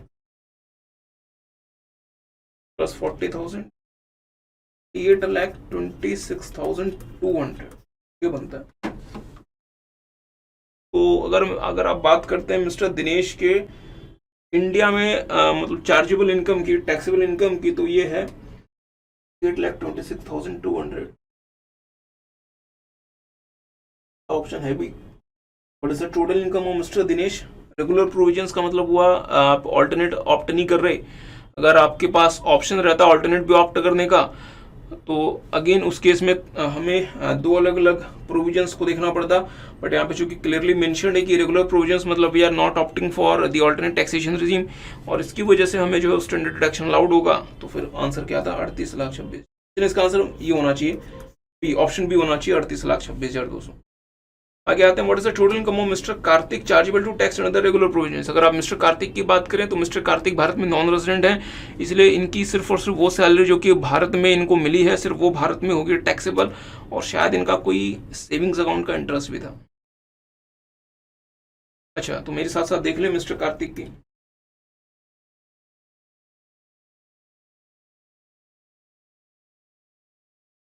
तो अगर मैं मिस्टर कार्तिक की बात करूं तो सैलरी को मिली है 99,200 पर मंथ। तो सैलरी इनको मिली है जनवरी फरवरी मार्च के लिए, तो पूरी मिल गई। 99,200 इंटू 3 मीन्स 297,600। अब सवाल आता है दिसंबर के लिए कितनी मिलेगी। तो यार यहाँ पे कोई दिया नहीं है, तो हम प्रोपोर्शनेट ही कंसिडर कर सकते हैं। और इन्होंने 5 तारीख को ज्वाइन किया था, मीन्स 1 2 3 4 पहले 4 दिन हटा दें, 27 दिन बना। तो 99,200 डिवाइडेड बाई 31 इंटू 27 ये बनता है 86,400 समथिंग। तब इनकी जो सैलरी इनकम बन गई, सैलरी इनकम बन गई इनकी 384,000 और इसमें से स्टैंडर्ड डिडक्शन मिल जाएगा 50,000 रुपये, मतलब 334। और इनको जो है वो सेविंग्स अकाउंट का इंटरेस्ट है 9,500। सेक्शन 80 TTA में 10,000 रुपये तक का सेविंग्स अकाउंट का इंटरेस्ट एग्जेम्प्ट होता है, मतलब उसका आप छूट ले सकते हैं, you can claim the deduction. और मुद्दे वाली बात है कि इनकी जो इनकम भारत में टैक्सेबल बनती है, ये बनती है 334, मतलब 3,34,000 रुपये। ऐसा है क्या कार्तिक? अच्छा 334 तुम्हारा। तो आई होप ये बात आपको समझ आई और ये कैलकुलेशन कैसे आई, क्योंकि Mr Kartik and dear non resident, और नॉन रेजिडेंट होने की वजह से इनकी सिर्फ और सिर्फ वो इनकम भारत में टैक्सेबल होगी जो कि भारत में रिसीव होती है, डिम टू भी रिसीव होती है, भारत में कर अराइज होती है, भारत में डिम टू कर और अराइज होती है। और वो इनकम जो कि भारत के बाहर अगर मतलब रिसीव होती है, डिम टू भी रिसीव होती है, कर अराइज होती है, नॉन रेजिडेंट के केस में वो भारत में टैक्सेबल नहीं होगी। बट हाँ, इस चीज़ में बहुत ज़्यादा आपको ध्यान रखना है कि चाहे हमारी रेसिडेंसी आरओआर, देखिए आरओआर के लिए तो खैर कोई इशू बनता नहीं है, एनओआर अगर हम ले लें और एनआर अगर हम ले लें तो थोड़ा सा इशू यहाँ पे बनता है। एनओआर और एनआर के केस में income which is deemed to be accrue और arise in India, income deemed to accrue और arise in India, section number 9, that is very very very important section, जो कि आपको अपने एग्जाम्स के लिए देखकर जाना चाहिए और इवन मीन्स प्रैक्टिकल लाइफ में जो कि आपको बहुत ज्यादा काम आएगा। एनी हाउ, तो फिर हमारा आंसर क्या बन गया? 334। आगे आते हैं, what is the residential status of mister Rajesh?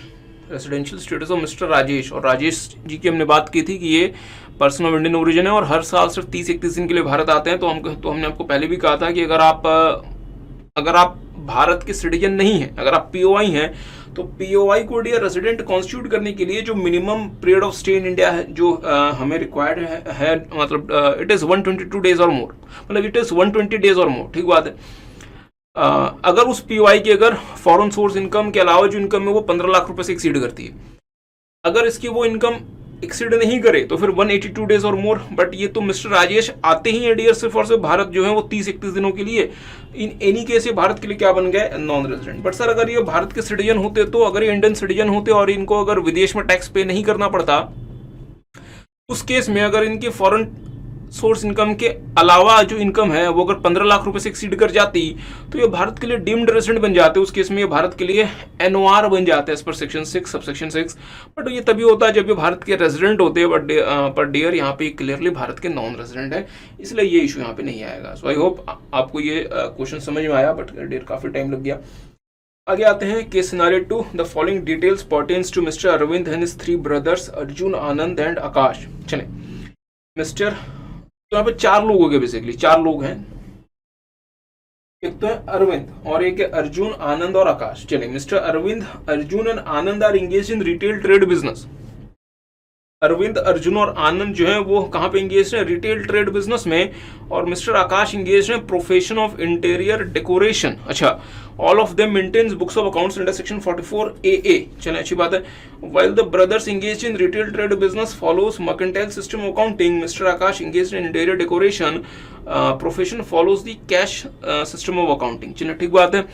आप डियर जो भी रेगुलरली फॉलो करते हैं आप उसको फॉलो कर सकते हैं। अगर आप एक एलिजिबल एसएससी हैं तो आपके ऊपर आईसीडीएस लग जाएगा for the purpose of the computation of income tax. ठीक बात है।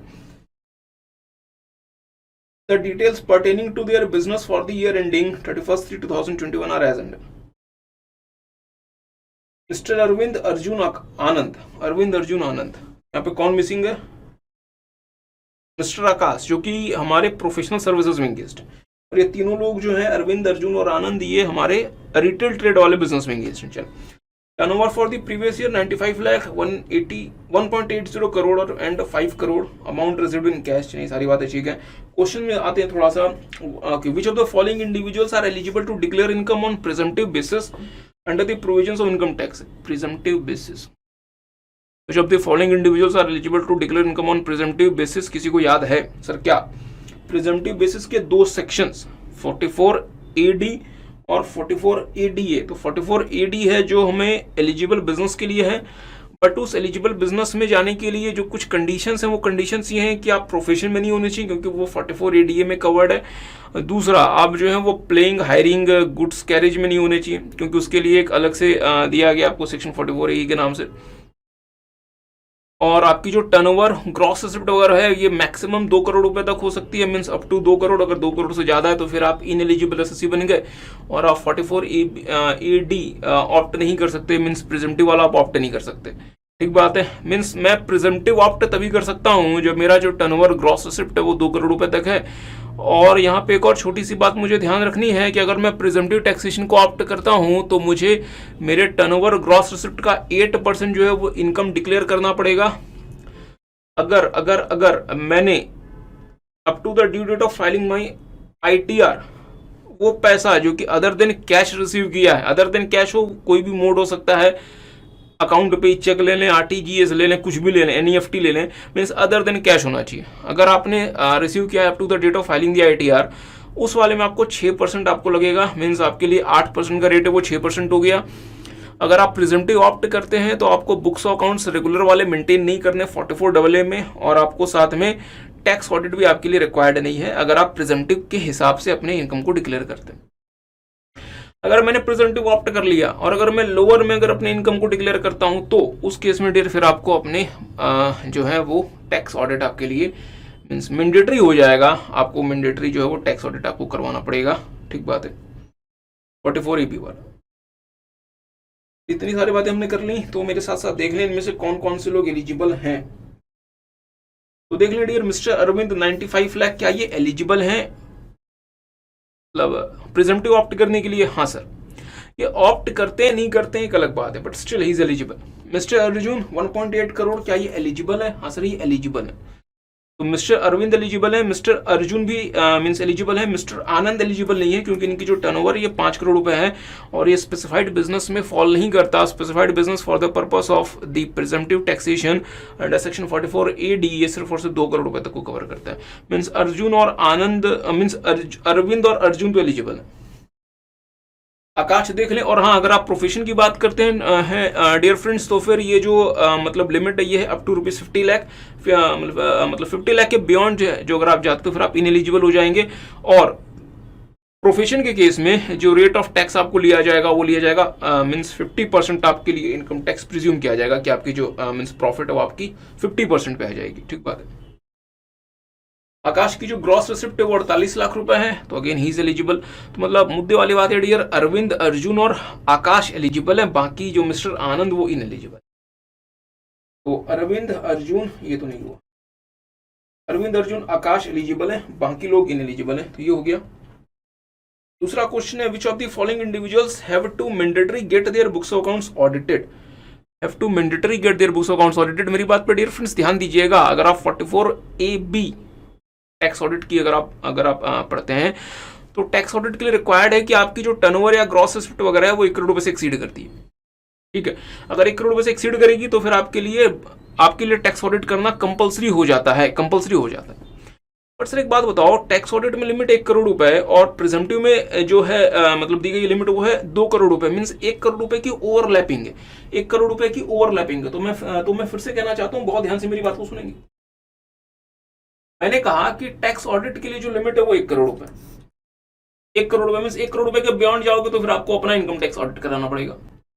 So this is tax audit under section 44AB। But अगर मैं बात करता हूं प्रिजम्पटिव टैक्सेशन की, रिटेल ट्रेड वगैरह में प्रिजम्पटिव टैक्सेशन, रिटेल ट्रेड ले लें अंडर सेक्शन 44AD, ये आपको लिमिट देता है फॉर द एलिजिबल बिजनेस, ये देता है 2 करोड़ रुपए तक, ये अप टू 1 करोड़ हो गया, ये देता है 2 CR तक।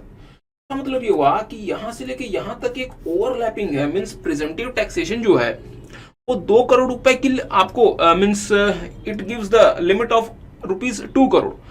बट यार ध्यान दीजिएगा, अगर आप प्रिजम्पटिव टैक्सेशन को ऑप्ट कर लेते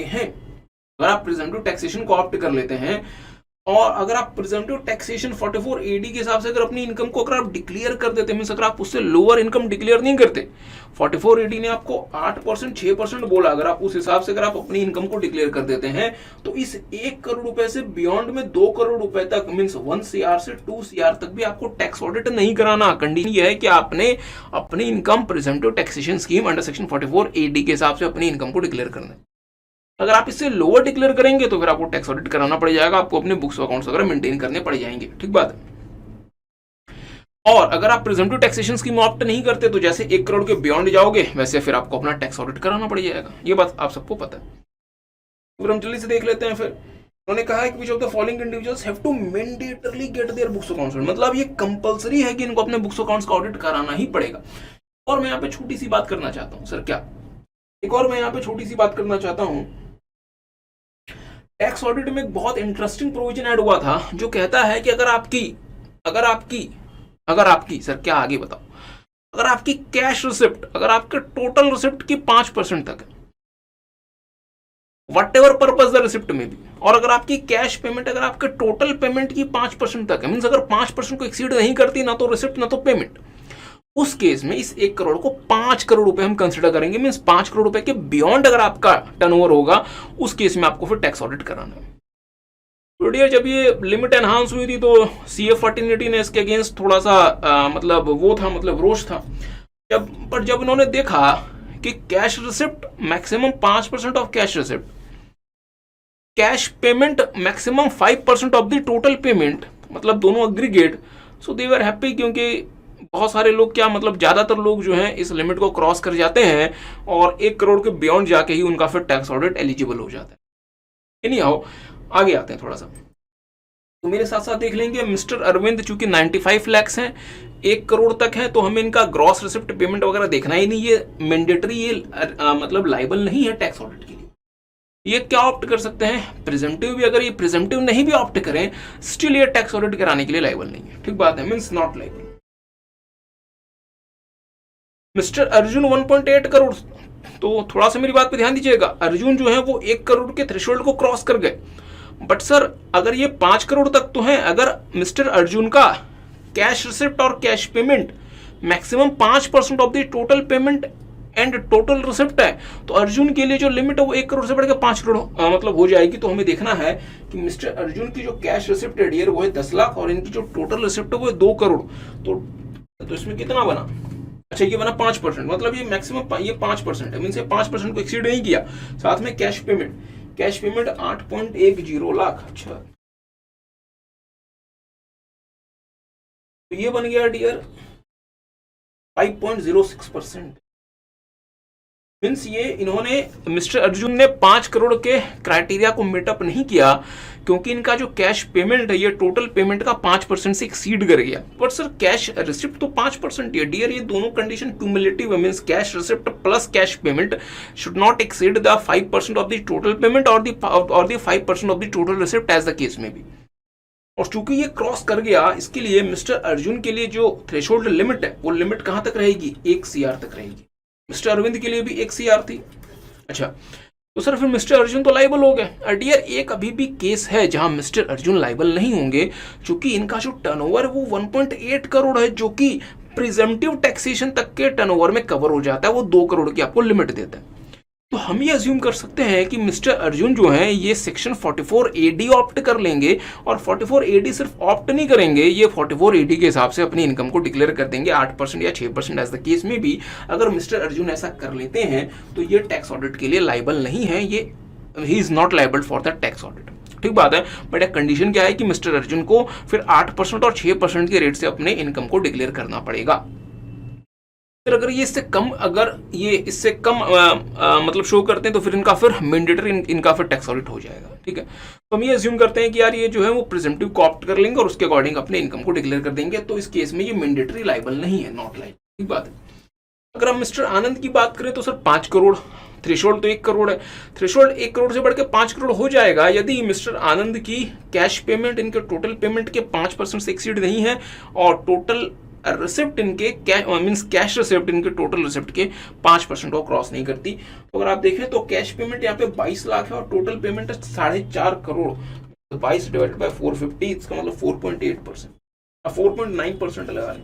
और कैश पेमेंट है 27, कैश रिसिप्ट है 27 लाख और टोटल रिसिप्ट है 550, ये है 4.9%। तो क्या बात है, इन्होंने दोनों कंडीशन को क्यूमुलेटिवली सेटिस्फाई कर दिया। इसी वजह से मिस्टर आनंद के लिए जो थ्रेशोल्ड है डियर वो 1 करोड़ से बढ़ के 5 करोड़ हो गया, और मिस्टर आनंद इसकी वजह से टैक्स ऑडिट के लिए मैंडेटरी लाइबल नहीं है।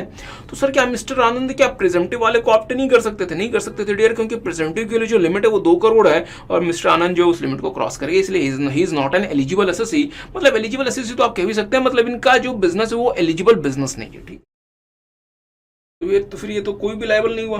और हम आकाश जी के बारे में देख लेते हैं।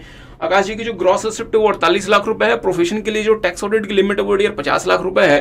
तो चूंकि 48 लाख रुपए है तो अगर आप उसको ऑप्ट करें तो आपके लिए भी मींस मैंडेटरी आपके लिए लाइबल नहीं। तो मिस्टर आकाश के लिए भी लायबल नहीं है, तो मीन्स किसी के लिए फिर लायबल नहीं है। अच्छा, तो फिर हमारा करेक्ट ऑप्शन क्या हो जाएगा? D, none of them.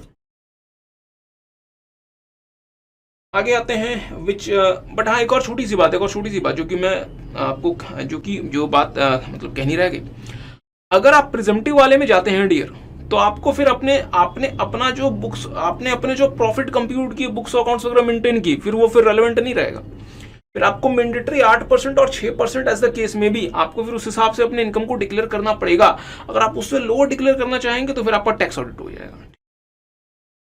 आते हैं क्वेश्चन नंबर 8 में, what is the amount of profit and gain of business chargeable to tax in the hands of Mr Arvind, Arjun and Anand. अच्छा, अरविंद, अर्जुन एंड आनंद। अरविंद, तो सबसे पहले बात करते हैं अरविंद की।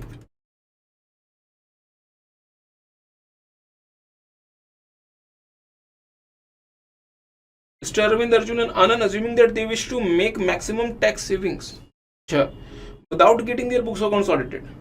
They wish to make maximum tax savings without getting their books accounts audited. मतलब यहाँ पे हमारा जो प्राइम रिक्वायरमेंट है वो रिक्वायरमेंट है कि हमें अपनी किताबों का ऑडिट नहीं करवाना। तो अगर मैं अर्जुन, अरविंद और अगर मैं मतलब सबसे पहले अरविंद की बात करता हूँ। अगर मिस्टर अरविंद अपनी किताबों का ऑडिट नहीं करवाना चाहते, तो डियर किताबों का ऑडिट तो मिस्टर अरविंद के लिए ऐसे भी लायबल नहीं है, क्योंकि इनकी जो टर्नओवर वो 1 करोड़ को क्रॉस नहीं करती। अगर मैं ये कहना चाहता हूं कि इनके जो बुक्स अकाउंट्स का ऑडिट जो है ये तो ऐसे भी लायबल नहीं है।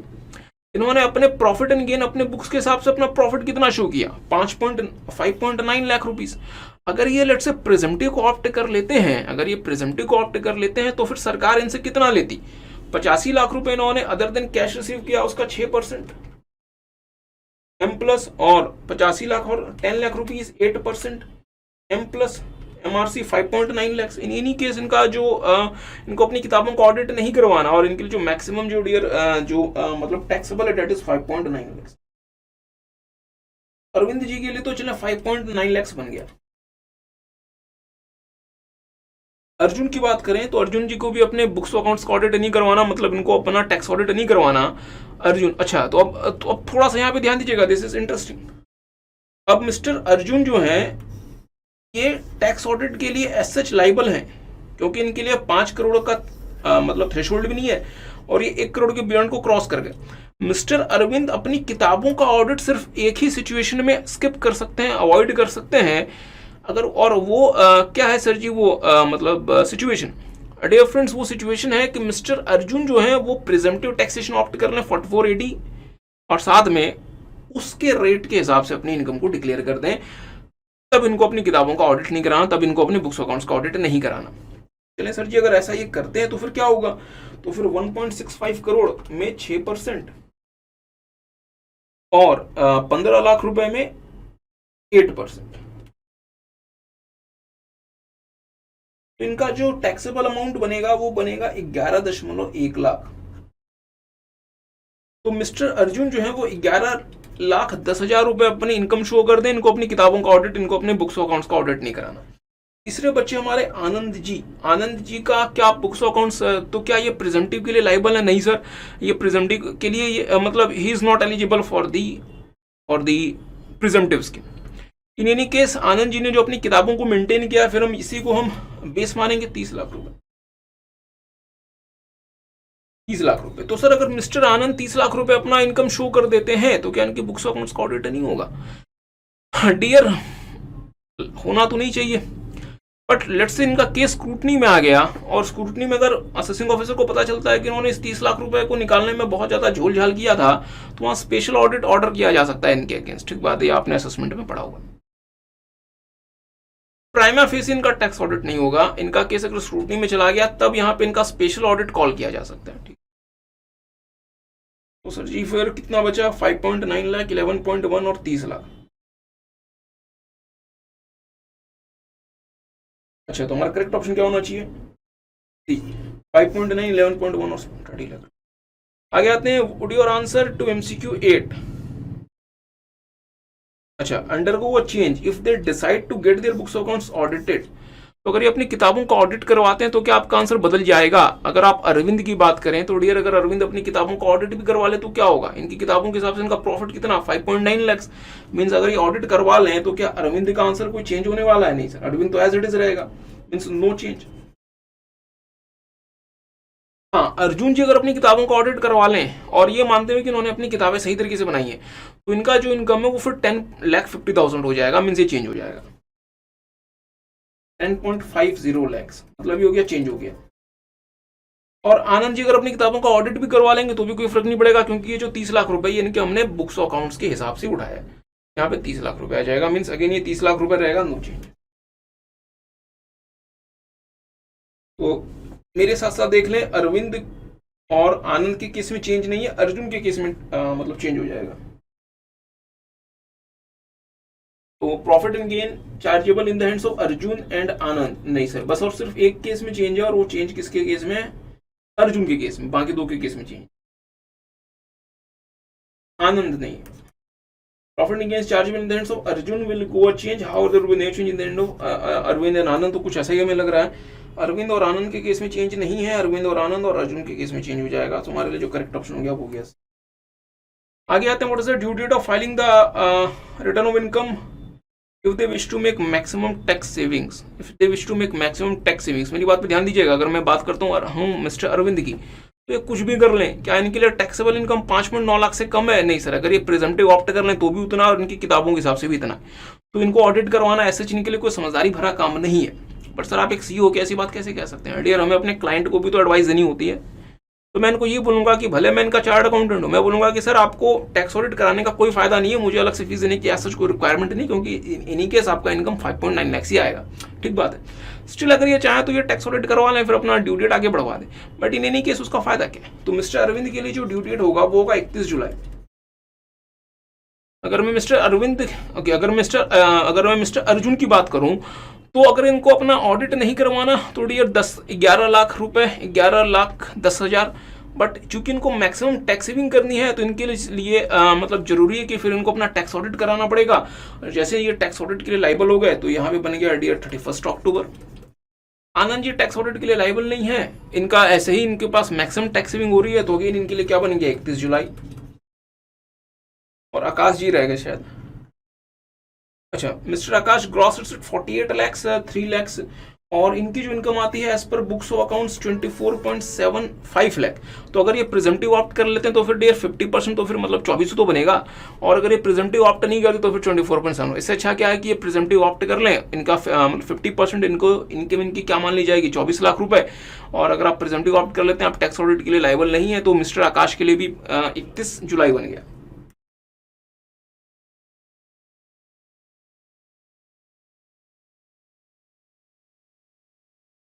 तो अरविंद मीन्स अर्जुन के लिए 31 अक्टूबर, बाकी सबके लिए 31 जुलाई, ठीक ये भी नहीं। अच्छा डियर, हमें करेक्ट ऑप्शन यहाँ पर डी समझ में आ रहा है कि मिस्टर अर्जुन के लिए 31 अक्टूबर और बाकी सबके लिए 31 जुलाई। यहाँ तक तो आई होप कि ये जो केस सिनेरियो 2 आपको समझ में आया। आगे आते हैं question number 11।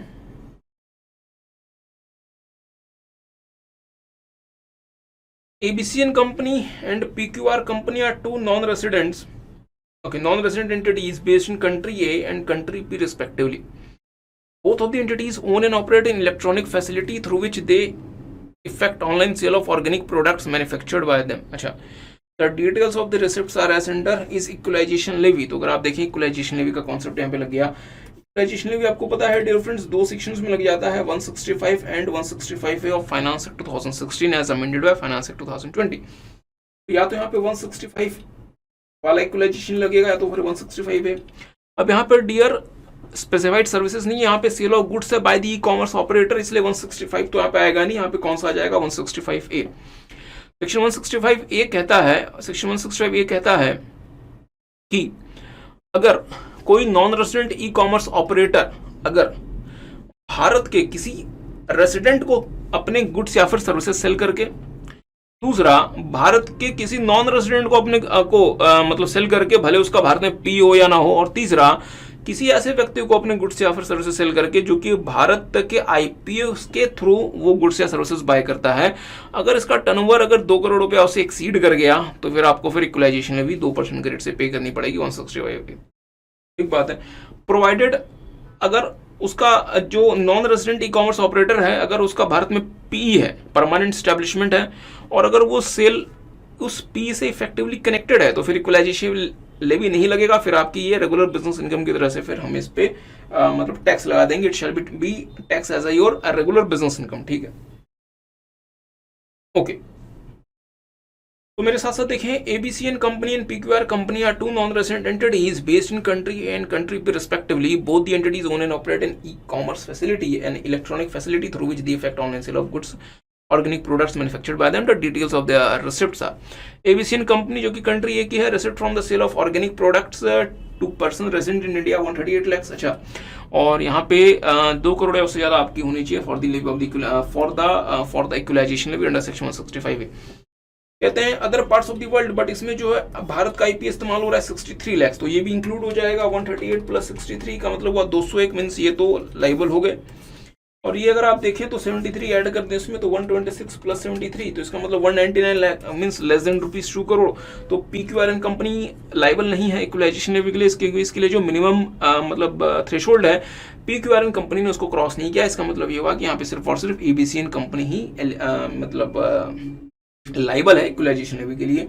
In the hands of नहीं, नो इक्वलाइजेशन लेवी नहीं है एबीसी कंपनी। तो हमारा करेक्ट ऑप्शन, अच्छा नो इक्वलाइज, हाँ, तो फिर हमारा करेक्ट ऑप्शन क्या हो गया? सी। आगे आते हैं, ABC Inc a country A company whose POEM place of effective management is outside India. मतलब ये है एक भारत के लिए नॉन रेजिडेंट बन गई। Receives royalty from A limited and Indian company in pursuance of an agreement made which is approved by CG. तो एक कंपनी है ABC Inc. ABC Inc Bharat से रॉयल्टी इसको मिलती है।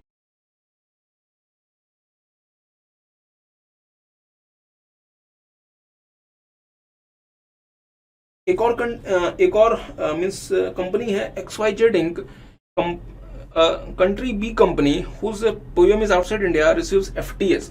चले, तो एक और कंपनी है XYZ इंक, ये भी एनआर है और इसे और टेक्निकल सर्विसेज मिलती है एफटीएस।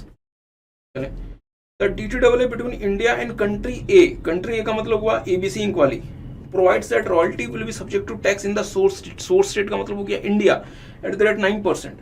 तो यहाँ पे अगर आप देखें तो रॉयल्टी भारत में टैक्स होती है अगर नॉन रेजिडेंट सर्विस प्रोवाइडर का भारत में पीई है और अगर उसे रॉयल्टी मिलती है, अगर वो रॉयल्टी उस पीई से इफेक्टिवली कनेक्टेड है तो फिर डियर फिर हमें मैंडेटरी ऑप्ट करना पड़ता है 44DA को। बट चूंकि यहाँ पे इनका पी नहीं है और इन्होंने क्लियरली बताया हुआ है कि इनका भारत में सच कुछ नहीं है और ये भारत की बाहर की कंपनी है। ठीक बात है। तो अच्छा हाँ, तो यहाँ पे इस चीज को क्लियरली मेंशन किया गया है। चलिए अच्छी बात है। Both ABC and XYZ do not have their P in India. अगर भारत में इनका पी होता तो इसका क्या सिग्निफिकेंस होता? अगर इनका भारत में पी होता तो फिर हम और ये अज्यूम करते हुए कि ये जो रॉयल्टीज और एफटीएस जिनको मिल रहा है ये उस पी से इफेक्टिवली कनेक्टेड है तो डियर फिर ये इनका रेगुलर बिजनेस इनकम बन जाता। मेरी बात प्लीज ध्यान दीजिएगा। तो ये इनका रेगुलर बिजनेस इनकम बन जाता, फिर ये इनके पीजीबीपी हेड में जाकर टैक्स होता है। इनको जो भी इन्होंने मींस एक्सपेंडिचर वगैरह किए हैं वो सब कुछ इनको मतलब अलाउ हो जाता है as per the provisions of the income tax. ठीक बात है। पर चूंकि इनका भारत में पी नहीं है और पी ना होने की वजह से article 7 of OECD and UN model tax convention वो फिर भारत के लिए फिर मतलब रुकावट लगा देता है इस इनकम को टैक्स करने के लिए। इसलिए एक ऑल्टरनेट मेजर लाया गया 115A section 115A of the income tax act, जो कहता है कि अगर आपके भारत में पी वगैरह नहीं है, अगर आपको रॉयल्टी या एफटीएस वगैरह मिल रहा है तो हम आपको ग्रॉस बेसिस 10% पे टैक्स कर देंगे।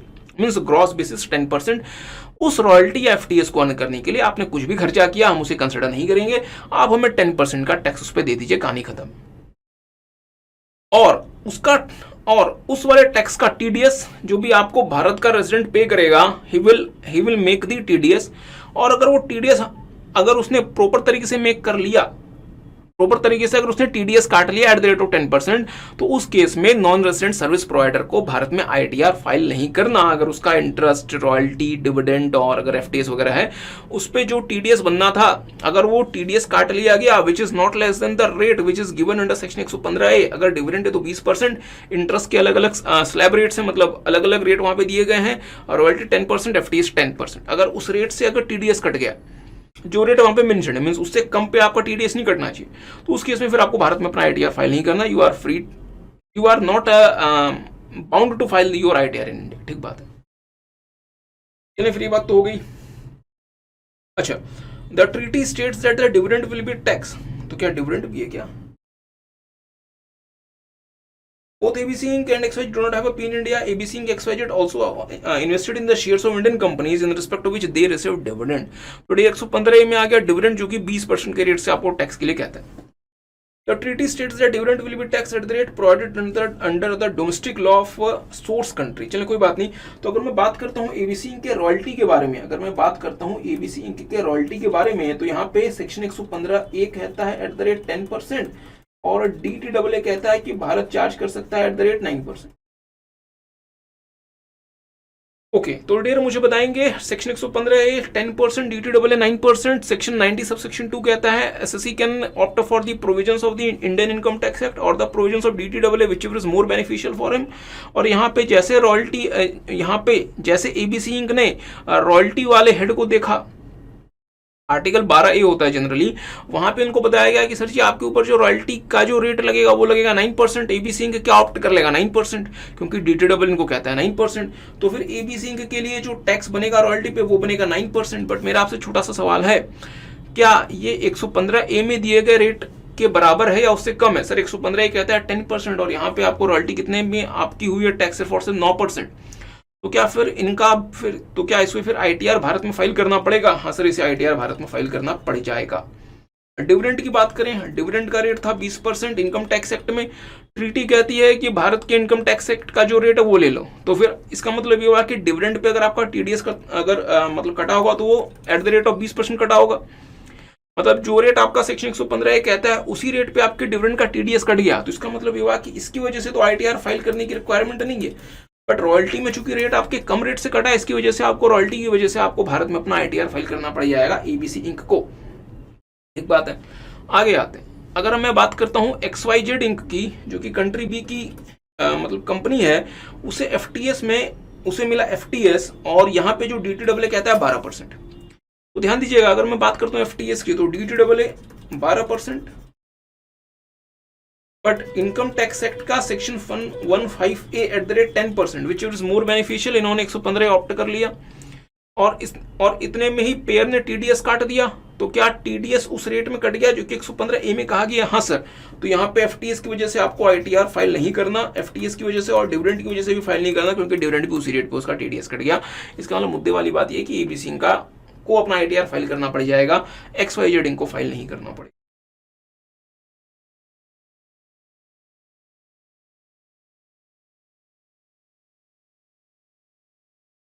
ABC Inc has to file their ITR। चलिए हो गया, हमारे लिए करेक्ट ऑप्शन हो गया C। आगे आते हैं, mister Harsh has to pay ₹3 lakh on 31/3/2021 to plan your trip और ट्रैवल एजेंसी। अच्छा, for holiday package in Singapore and Malaysia, मतलब ओवरसीज टूर पैकेज। तो अगर आप ओवरसीज टूर पैकेज के लिए पे करते हैं तो डेयर सेक्शन 206C, इसमें आपको टीडीएस का इसमें इम्प्लीकेशन आ गया। और ओवरसीज टूर पैकेज के लिए कोई भी मिनिमम थ्रेशोल्ड नहीं है, जितना पे करेंगे 1 अक्टूबर 2020 के बाद उसमें आपको 5% का टीडीएस का उसमें मतलब टीसीएस अट्रैक्ट हो जाएगा। तो आपने 3 लाख रुपए पे की है 3/3/2021 को, तो यहाँ पे टीसीएस अंडर सेक्शन 26C मतलब 206C, और मुझे जहां तक याद आ रहा है डियर ये 1G है, आगे इसके है सबसेक्शन 1G। तो यहाँ पे एट द रेट 5% अब आपको लग जाएगा TCS अंडर सेक्शन 206C1G। ठीक बात है। और यहाँ पे कोई भी मतलब थ्रेशोल्ड नहीं है। तो ये तो हो गया आपका ओवरसीज रेमिटेंस। आगे उन्होंने कहा हुआ है कि he obtained a loan of 10 lakh for higher education of his son studying in Columbia University New York on 20/3/2021 from SBI. अच्छा, लोन लेके फिर अगर आपने फॉरेन में पैसा रिमिट किया है, तो अगर आप रेमिटेंस देते हैं for the purpose other than the overseas tour, तो पहले 7 लाख रुपए आपको मतलब छूट मिल जाती है। बाकी के चूंकि आपने 10 लाख रुपीज रेमिट किया है, तो फिर 3 लाख रुपए बच गए। और ये लोन लेके आपने रेमिट किया है under the LBS, under the liberalised LRS means under the LRS, तो फिर 3 लाख रुपए पे 5% बनता था नॉर्मली, बट चूंकि ये लोन लेके आपने एजुकेशन पर्पस के लिए रेमिट किया है, इसलिए यहाँ पे TCS बन जाएगा एट द रेट 0.5%, 0.5%। ठीक है, मतलब मुद्दे वाली बात यह है कि ओवरसीज टूर पैकेज के लिए 3 लाख पे 5%, और अगर आपने लोन लेके अगर आपने फॉरेन रेमिटेंस किया हुआ है फॉर द एजुकेशन पर्पस, तो उस केस में पहले 7 लाख छोड़ दो और बाकी के 3 लाख जो है मतलब रिमेनिंग में 0.5% के रेट से आपका TCS बन जाएगा अंडर सेक्शन 2061C, मतलब 206C1G। ठीक, नो टैक्स तो नहीं आएगा, नो टैक्स नहीं आएगा। Tax has to be collected by travel agency 5% on 3 lakh and by SBI 0.5%। नहीं, ये 0.5% नहीं आएगा क्योंकि ये लोन लेके आपने पैसा रेमिट किया फॉर द एजुकेशन पर्पस, इसलिए यहाँ पे जो 3 लाख रुपए ये 0.5% हो जाएगा। Tax has to be collected by travel agency 5% and SBI 0.5%। तो हमारे लिए करेक्ट ऑप्शन क्या हो गया? 0.5%। हमारे लिए करेक्ट ऑप्शन हो गया डी। अच्छा,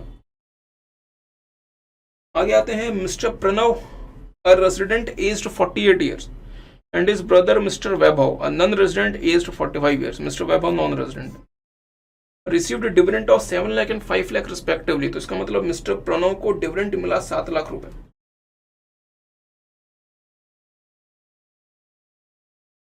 डिविडेंड का मतलब हो गया रेजिडेंट के लिए अदर सोर्सेस 7 लाख रुपए, और वैभव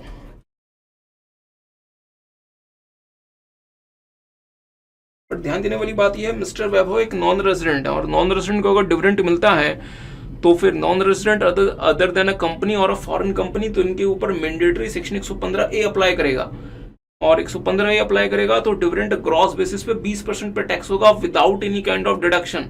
आई होप किसी को याद है।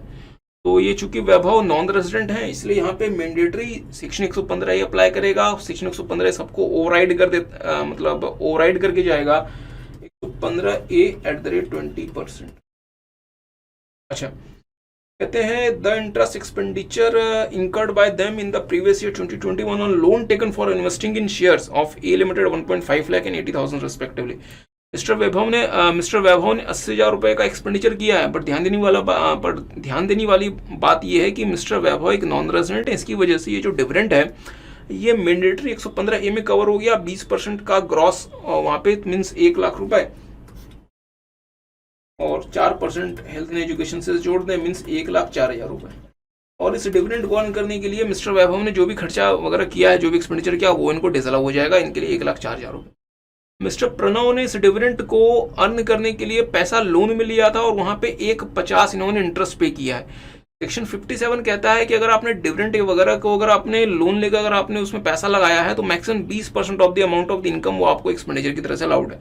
मीन्स 7 लाख का 20% का मतलब हुआ 1,40, और आपने खर्चा किया था 1,50, तो आपको ये 1,40 तक तो अलाउड हो गया। तो मिस्टर प्रणव के लिए ये income under the head other sources आ गई 560, आई थिंक 560 आ गई मिस्टर प्रणव के लिए। और मिस्टर वैभव के लिए 5 लाख रुपए ग्रॉस बेसिस पे 20% पे मतलब टैक्स होगा 115A में एट द रेट 20%, और इनको इसमें किसी भी तरह का डिडक्शन वाला वगैरह अलाउड नहीं होगा। मीन्स 1,04,000 रुपए इनकी टैक्स लायबिलिटी बन गई। Okay, what is the tax payable by on such income assuming that it is the only source of income and they wish to make maximum tax savings। अच्छा, तो अगर आप मैक्सिमम टैक्स सेविंग्स की बात करें तो मेरी बात पर ध्यान दीजिएगा, मिस्टर प्रणव और मिस्टर वैभव दोनों ही alternate taxation scheme and 115 BAC के लिए भी एलिजिबल है। बट मिस्टर वैभव का यहाँ पे मात्र इनकम है डिविडेंड, और वो डिविडेंड इनकम नॉन रेजिडेंट होने की वजह से मैंडेटरी 115A में कवर हो गया, इसलिए 115 BAC के पास कुछ इनके लिए कुछ नहीं बचा, इसलिए 115 BAC यहाँ पे फिलहाल एप्लीकेबल नहीं, क्योंकि इनका एक ही इनकम था वो कि मैंडेटरी 115A में कवर हो गया, इसलिए मिस्टर वैभव की बात नहीं करते। हाँ, मिस्टर प्रणव की बात करते हैं। मिस्टर प्रणव जो है वो रेगुलर स्कीम में भी जा सकते हैं और ये ऑल्टरनेट टैक्सेशन स्कीम में भी जा सकते हैं। मतलब ऑल्टरनेट टैक्सेशन स्कीम बोले तो 115 BAC, अगर ये रेगुलर स्कीम में जाते हैं तो इनके लिए टैक्स लायबिलिटी कितनी बनी, इनके लिए टैक्स लायबिलिटी बनेगी 12,500 और 60,000 में %, 25,480। अगर ये रेगुलर स्कीम में जाते हैं तो 25,480, और अगर ये ऑल्टरनेट टैक्सेशन स्कीम में जाते हैं तो पहले 2.5 लाख नील, अगले 2.5 लाख 5%, अगला 2.5 लाख 10%, तो 2.5 लाख 5% और अगला 2.5 लाख मतलब 60,000 का 10%, ये 18,500 बनता है प्लस 4%, 19 to 40। तो अगर ये ऑल्टरनेट टैक्सेशन स्कीम में जाते हैं तो ये बनता है 19 to 40। तो सर क्या ऑल्टरनेट टैक्सेशन स्कीम में ये जाएंगे तो क्या ये सेक्शन 57 वाला जो भी है मतलब खर्चे वो अलाउड होंगे? Dear friends, alternate taxation scheme section 57 के डिडक्शंस को अलाउ करता है एक्सेप्ट फैमिली पेंशन वाला डिडक्शन। तो अगर आप ऑल्टरनेट टैक्सेशन स्कीम में जाते हैं तो सेक्शन 57 के सारे खर्चे अलाउड हैं एक्सेप्ट फैमिली पेंशन, जो कि 1/3 शायद आपको एग्जाम्प्ट हो जाता है, उसको छोड़ के सारे खर्चे अलाउड है। तो मिस्टर प्रणव चाहें तो ऑल्टरनेट टैक्सेशन स्कीम में भी जा सकते हैं, उस केस में इनका जो टैक्स लायबिलिटी बनेगी वो बनेगी 19 to 40 और मिस्टर वैभव के लिए 1,04,000 रुपए। और ये करेक्ट ऑप्शन क्या हो गया? अच्छा, D. So the correct option is D. आगे आते हैं, ABC limited an Indian company receives dividend of 10 lakh from its subsidiary company XYZ limited. अच्छा, also an Indian company in Jan 2021 it also receives a dividend of 8 lakh in Feb from MNC, a foreign company in which it holds 25% stakeholding। अच्छी बात है। ABC Limited declares a dividend of 20 lakh in April 2021 for the financial year 2021। what is the deduction available to ABC under section 80M for the assessment year 21-22? तो मेरी बात पे dear friends ध्यान दीजिएगा, 80M आपको डिडक्शन देता है उस डिविडेंड इनकम से जो कि आप रिसीव करते हैं from an Indian company, a foreign company और अ बिजनेस ट्रस्ट।